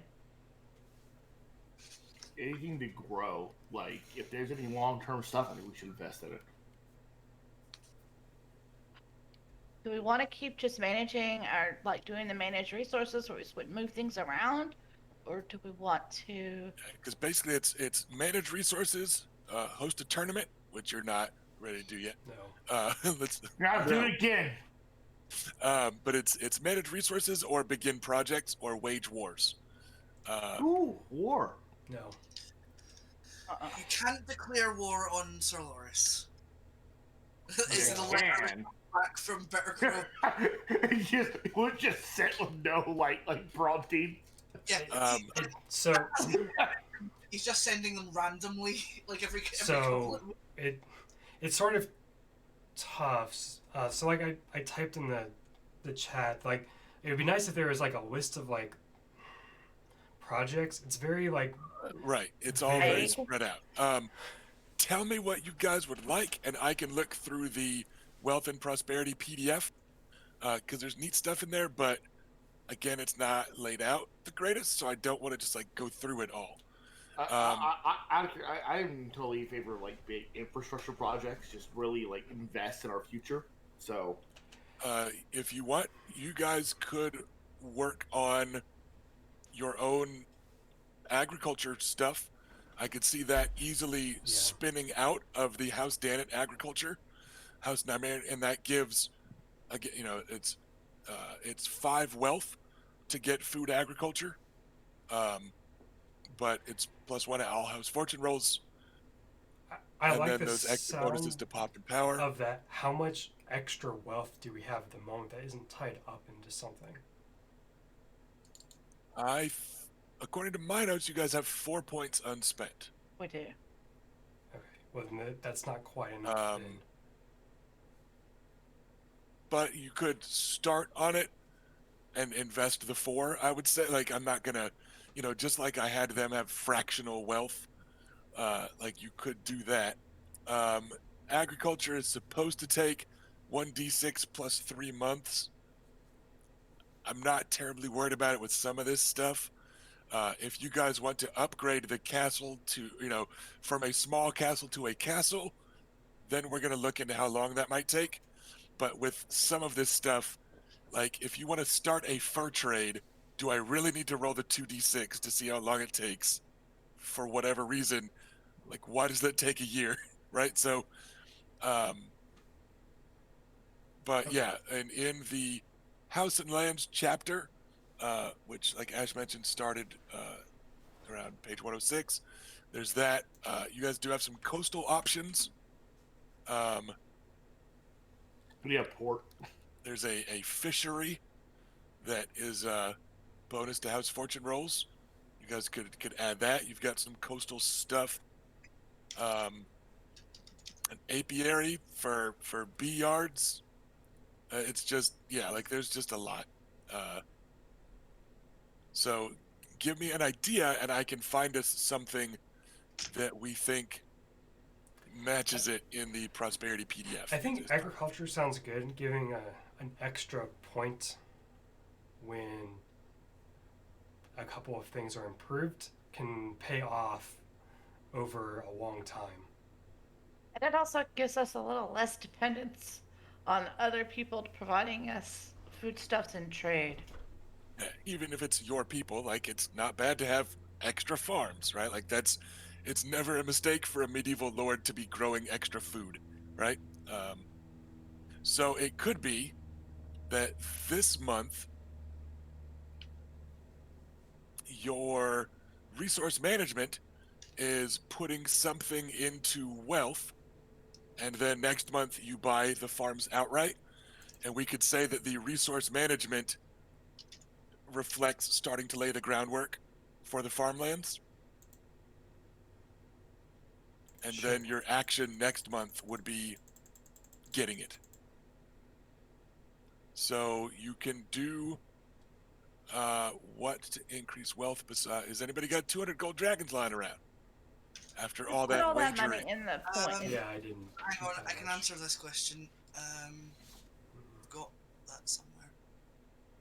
I have Where did I save that? 20 gold dragons. I kept about 80 to myself. I don't think I've got hundreds, but I mean, I'm not supposed to be able to help anyway. So Well, they could write a letter to Bittergrove and ask for some money. Yo, give us fucking money. Or, like I said, you guys could take money from your bannermen. That's kind of what they're for sometimes. yeah, I'm just. Oh my god! I mean, I let me can't look at sandstone. I found the file. I've just got too many documents. What must I actually got 107 on me. Right. Okay. I'm currently sitting at 92 dragons.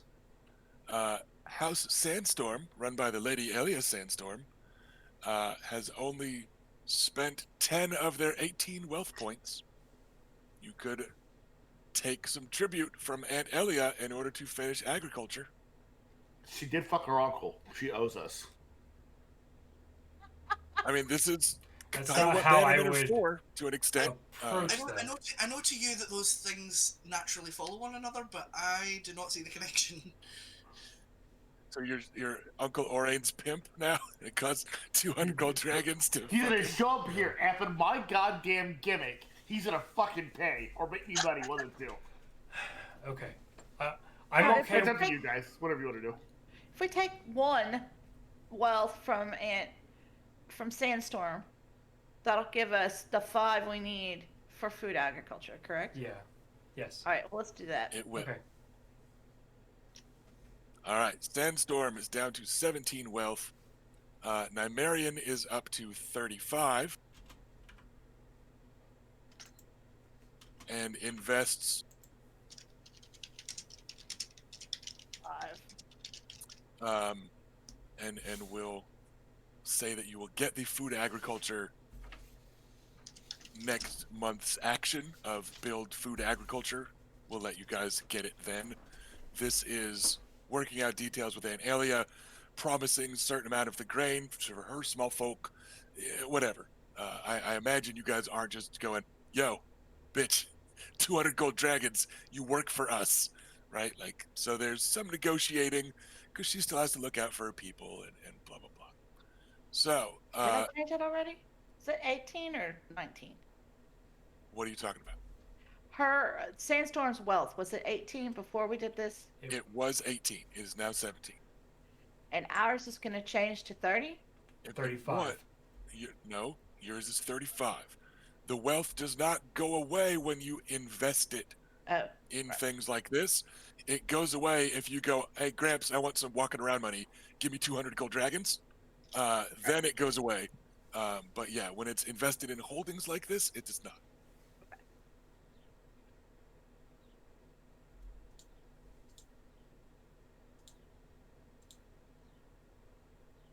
Yeah, it was a little. I find it a little bit confusing. Yeah, there's a lot to go on, which is why I knew this was going to take us a while. So, Adam, you rolled a 14. Yes, which I believe Is corresponds also to the correct thing. blessing. Yes, so that is the blessing. Let me jump over to this whole other PDF. Yeah, I'm I not have entirely sure opened- what that means. It's really the same thing that we just did. Yeah. I guess, yeah. So, You can also take you Alien can- down for money. Sorry, what did you say? Robert? let's. That's okay. Never mind. Okay. You can improve law by 1, or let's see. Let's go law and wealth by 1 each, or you can increase population by a D3. And I'll do it right this time and not let you roll and then choose. So, an influx of new people, or a little bit more law and money as you are grabbing the reins a little more Yeah, firmly. I would like to focus on the law, and yeah, if it's like if law and wealth come together, then that's okay. All right, so law goes to 21, wealth goes to 20.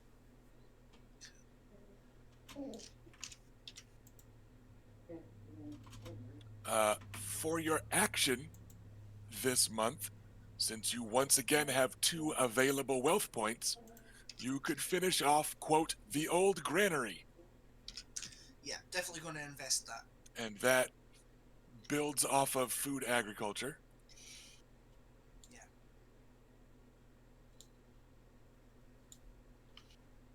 So, with that, now, in addition, as another wealth holding,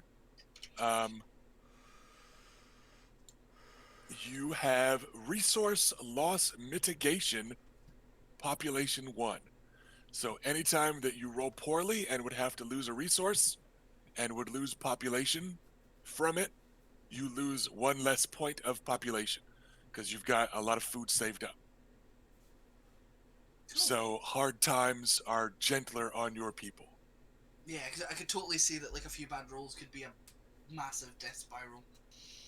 I definitely Yeah, want and this doesn't mean you can transfer a point of population and not lose it. It's only from a house fortune or other disaster. If Sure. the mountain that rides rolls through and starts butchering everybody so that you're losing population every round, which for the record is officially an action you can take in mass combat in this game, Wow. you will you will lose 1 point less. You can genocide in a combat round in mass combat here. Like the people are just lined up and waiting.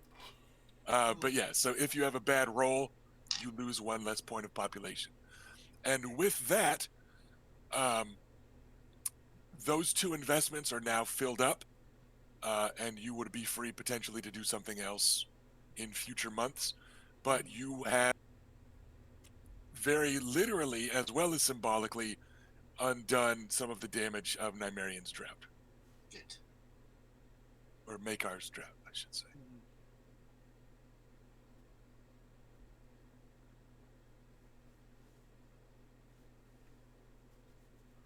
Or just whoever's drought. We don't remember who. And I think Adam's like going to be accountable in this case and not try to Adam side- Drought then. Month 3, make your status rolls.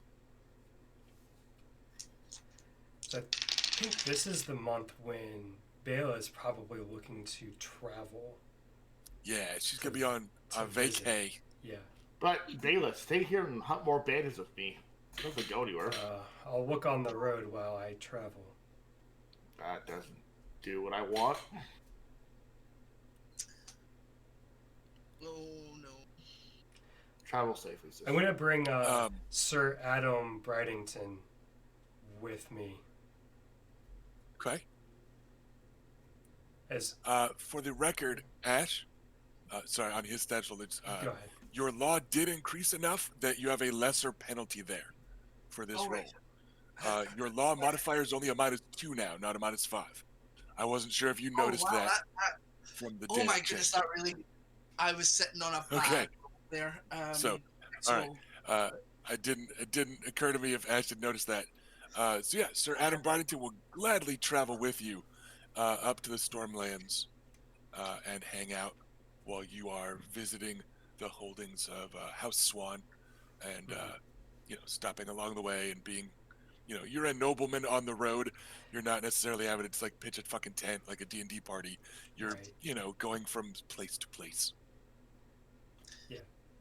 Yeah, I figure a very small retinue of Sir Adam Bridington, maybe one other mounted knight. You probably and- take Sir Derek, maybe. if he wants to, sure. And then like a servant or 2. Yeah, a couple of folks. So Yeah. Oh, sorry, I was according- just making a suggestion. That was all. I wasn't saying.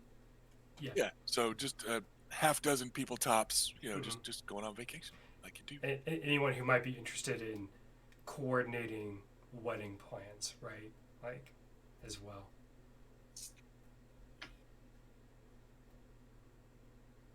Our plus again? 8. Mm-hmm. You Yeah. get a new +1 from agriculture. Did you factor that in? I have a plus. Oh God. Then that would be 9. By my count, it's -1 law, +1 population. So they're a wash. Right. And then you've got +5 for the vineyard, +3 for the maester, +1 1. from agriculture. Okay, so plus 9. So I'm coming up with +9. So status +9. 25. A 25 is growth.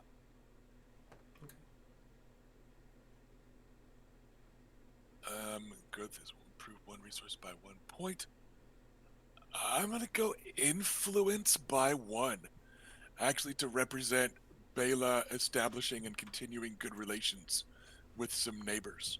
I think that's kind of a thematic special thing about this month is, the travel up there and reacquainting with several people from the tourney and stuff, and then hanging out, and several of Balon's neighbors kind of get called over, and you guys are going hunting most of the time, and spending lots of days hanging out with some of the Stormland bros, and some of them even it was like, oh, you stayed at with Red Ronnet Congdon at Griffin's Eyrie, and then he just traveled with you up to Stonehelm, and now is part of the vacation, and so you're hanging out, continuing to build those friendships, and talking about some of the these bandit hunts and just continued extra status for the house there.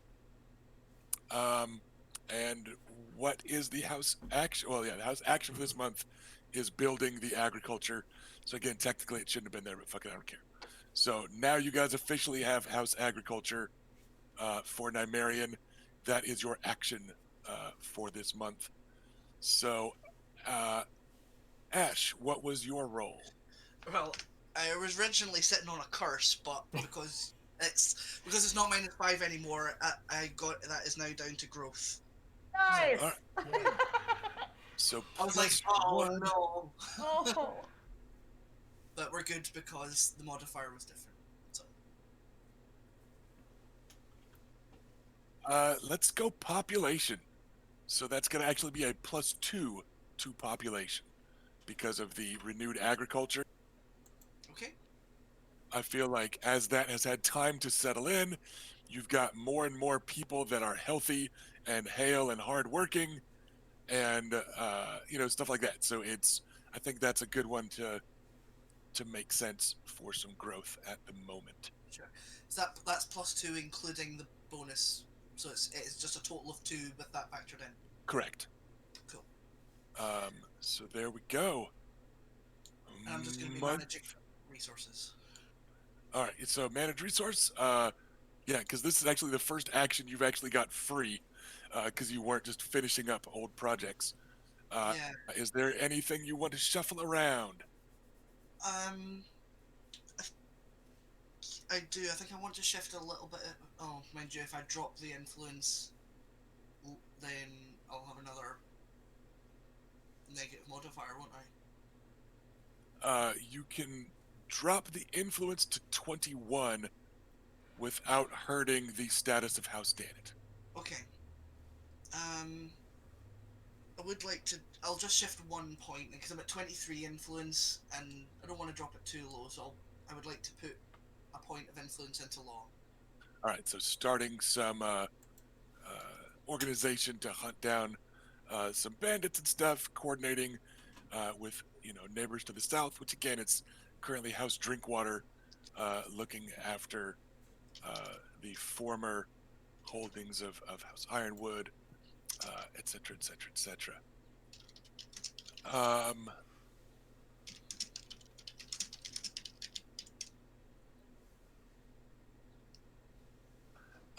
Ready for month 4? Yeah. Any little snapshots of characters, or people just kind of? I am working on a letter to Lady Janet that I, if not wrote yet, and probably will not for a while because I keep erasing and turning away. Okay.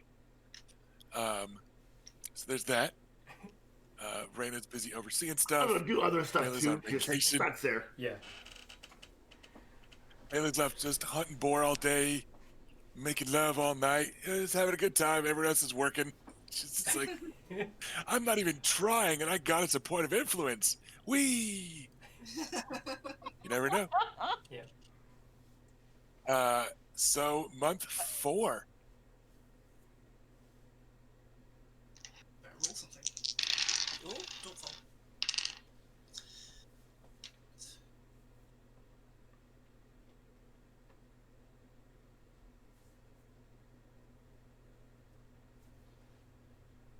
What's 9? So I rolled 6, 7, 12.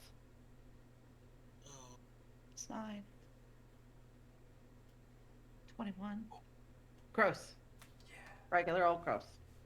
we'll take Okay. it. +1 in House Nymerian. Let's go population. So it'll actually be a +2. Nice. Same thing, just people are flourishing. Some small folk are going from Danit to Nymerian lands back and forth a little bit more. It's not quite a brought down the Berlin Wall, right? But people are getting along better. It's been a while now. And the increased agriculture has some increased trade and blah, blah, blah, blah, blah.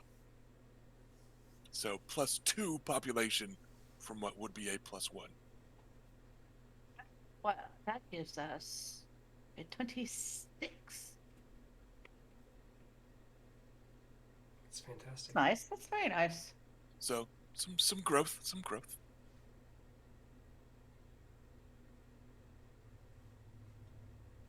Um, And an action. yeah. Any other projects we want to be looking at? We'd have to get more wealth. We're using up 100% of our wealth. Be That's more. right. Find a We gold are. mine. We are. Okay. Then we will. I don't want to exchange anything to my. I mean, anybody think we need to? I wouldn't. Can we sell somebody for wealth? You don't always need to, you know. That's so maybe. Would going from population 26 to 31 be a big difference on the chart? That is Big. a break point, I believe. 31 is, but I mean that's a. We need wealth. If we can cause a baby boom from our amazing party we threw. We need to generate wealth. I don't know how to do that.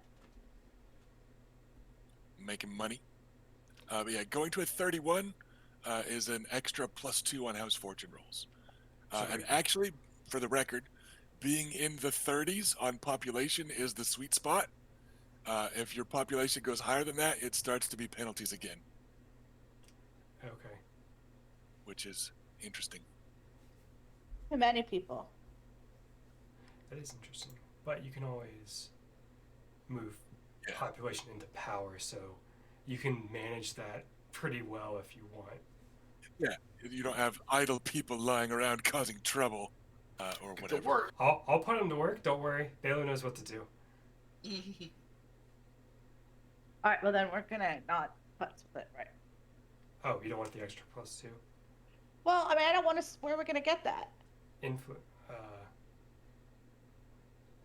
Oh yeah. Wait. I don't. Yeah. We don't have a way. Sorry. I don't know what I was thinking. I don't know. We what I don't was have the thinking. points to put anywhere right now. We'll be moving points from somewhere else. All good.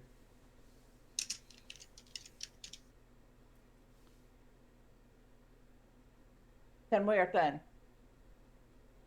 Okay, done for the month. And what are we looking at on Danit lands? Got 9 this time. I was only delaying the inevitable because I've got a curse now. Okay, some bad news. Let's see.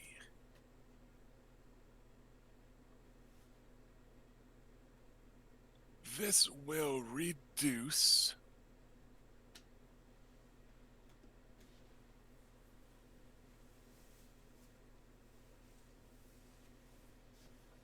Oh no, I've broken it. say a bad storm rolls through, and the more established Danit lands, or the more established Nymerian lands, weather it just fine. But the Danit lands are savaged a bit more. You can lose 1 point of population and 1 point of law, as there are grievous casualties and people kind of lose some faith. Or you can lose 1d3 points of defense, which could potentially take Danit Hall down. Because right now you've got a 21 defense, and Dannett Hall is 20 of those points. So an unlucky D3 roll could mean that the hall is broken and would require some expenditures to repair. Yeah, so I feel like I should probably take the hit to law and population. So Damn, Right, it's yeah, out of control. I take it that one population is factoring in the one less that I lose. It is not. So you're taking -1 law or minus D3 to defense. I'll take It's the -1 functionally law. the option. Yeah, I'll There you take go. it. Yeah, that's a good choice. And that does not get your law below that threshold. No, it's So- got it on the threshold, so I need to try not Yep. to lose more. This is why I wanted to focus on it. All right. And any resource management. Yeah.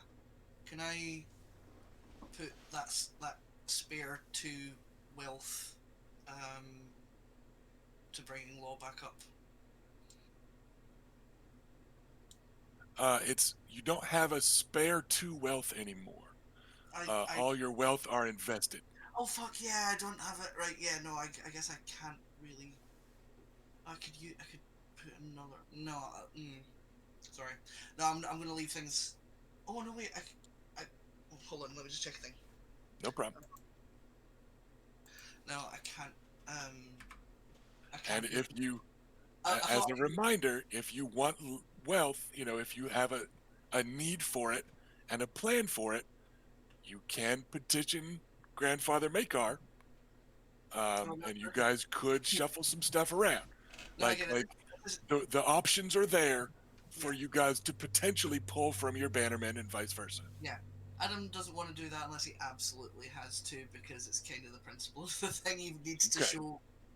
He needs to show Grandfather that he can do this. So Right. I didn't Yeah. think that you would. I just wanted to remind you yeah. it's an option.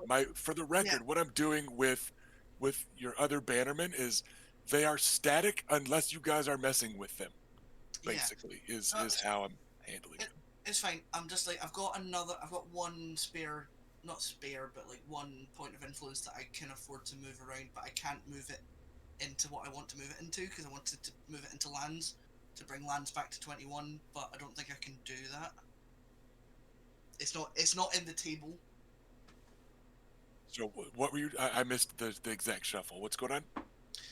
Like I've got 1 point of influence that I can afford to move without getting it getting below 21, and I would ideally like to move it into lands, but in the table you can't do that. Yeah, So- you can go influence to law, and that's it.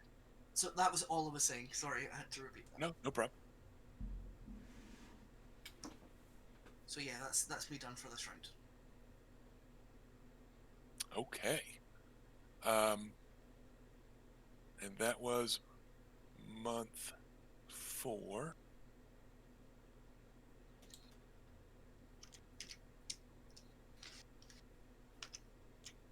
Population and law from a bad storm. All right.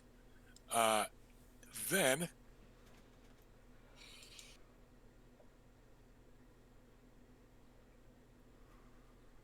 a thing happens. Coming into month 5, a couple of things occur, one of which does not directly influence house fortune rolls, and that is Gwyneth Ironwood has been sent to Nymerian lands. You know that she is back in Ironwood Castle, spending some time with Sir Garrus Drinkwater. That was the answer to a letter that got sent a while ago. Instead of returning a letter, just she was traveling there. She spent quite a bit of time with her big sister at House Illyrian on the way, and then finally finished the trip. She was like, I don't want to go. And she hung out there for a month before she left her big sister. So that happens. So Gwyneth Ironwood is potentially looking at being married off to Garrus Drinkwater. She is back in Ironwood lands. They are socializing some and testing some waters and stuff like that. like Adam will make a point of sending a letter to her saying, like, welcome home. I'm just up the road if you need anything, kind of equivalent of, like, just, yeah, a friendly hello, basically. Gotcha. Probably actually, like, invite her to visit if she, like, for her and Sir Garrus to visit if they can, but presumably they won't be able to. But I feel it might be polite to do so. Yeah, there's definitely that sort of thing going on. There's some polite socialization and all that, and you are currently overseeing the southernmost of your old bannermen, like you're closest to House Ironwood down there. So yeah, that is just fine. That also means Bela is back in Nymerian lands. Yeah, she's back by now and hanging out.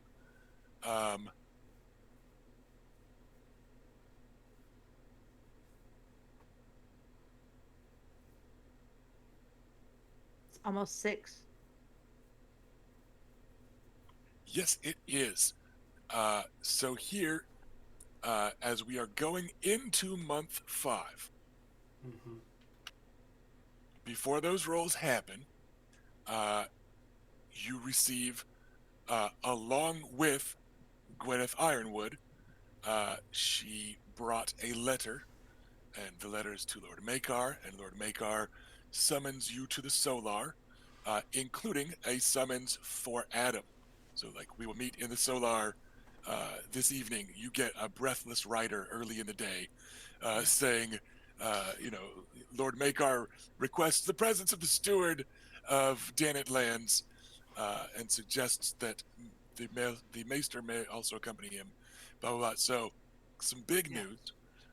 And that is that as we are kicking off month 5, the lands of House Will have formally been added to those of House Nymerian. You are now truly the Wardens of the Stoneway, Oh, from shit. Will in the north to Ironwood in the south. Wow. And Bela is told to travel to Will lands and take over there. Oh Nice. no! Wait, Oh Andy, no! I can't be in charge of like running a castle. Is it a frantic letter to Adam? What do I do? Okay, surely You'll be fine. there's someone who knows what they're doing that I can employ. I'm starting to panic in my brain. This is fine. Yeah. This is fine. Fine. You just, like, lay down the law and be badass and just get some nerds to look after all the numbers. And then I remember, oh wait, that place was really creepy when we went through there the last time. Oh no. Oh That no. is correct, yes. So I'll send you the PDF, and we'll kick off with the next few months of house holdings. And keep in mind, this is happening 2 months before your wedding is now planned. You are made the current the current title. They're calling you the Knight of House Will. You are not the Lady of House Will. Grandfather Makar perhaps hasn't decided yet how long term this is going to be, and is it going to go to potential children, yada yada. But for now, you are the steward of House Will, and you are called the Knight of Will because this was a largely unclaimed house. But to give you a quick rundown, your law, population, and wealth are abysmal because it's also been not looked after for a while. And the known holdings, you have the Hall of Will, a defense holding. All of your wealth holdings are in kennels with a rare bloodline. of special hounds Okay. kept by the people of Will. Their famous mountain dogs, Okay. the particularly sleek beasts that are I don't know. Is it just called an Afghan? Whatever. Anyway, it's like a very rare, sleek, well-bred, long-legged One of Dornish, those desert running dog things. right? Almost like a Dornish sandsteed of doggos. Um, so, yeah, that's where your wealth holdings are invested because other stuff has fallen into disrepair. You do not have a maester to help out, Oh fuck. but I'll get you the full sheet soon. So yeah, yeah. So there you go. So you will be growing into that soon with the help of your lord husband. And as a reminder to never mind, Ash left, but he'll hear it. Okay. As a reminder to everyone, once Bela and Balin are wed, House Nymerian will start to receive. One second, we're gonna write it down.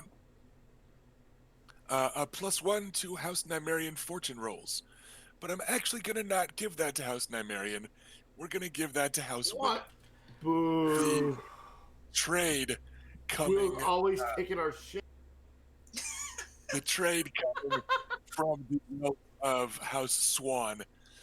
Will say grandfather has said will help with you and your husband rebuilding Will lands Okay. in a few months. But yeah, in the meantime, you are now the Sand Spear and the Knight of Will, which is kind of bitchin'. And you and Balon. Make like a whole order of Knights of Will that are women folk. Turn into the Women of Will as a slang term for badass warrior chicks and stuff. That'd be Mm-hmm. cool. I was sort of playing around with something Call like that. brain. Don't forget that your Will blood comes from your mother. Yeah. So the feminine Will warrior woman bloodline thing is already kind of, that Coded theme. in. So yeah, so there we go. So we'll end on that note of Bela returning to Wyvern's Rest, chilling for a few days, and then being told to pack her things. And you will be overseeing House Will until further notice.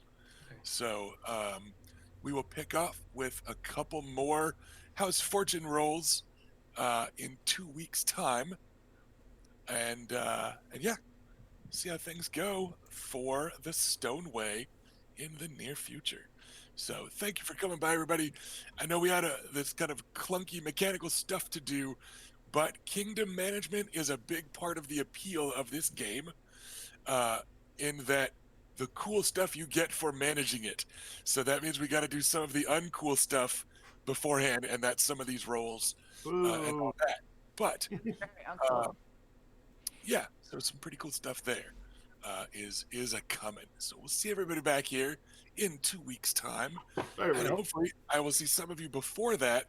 Remember, here Monday, Wednesday, Fridays, I'm playing PC games, and if they continue to be popular enough, I might just be able to convince my wife into letting me buy enough crystals to do a couple more drafts in Magic the Gathering Arena, because I think that's been Felicia's the one to say that, was it?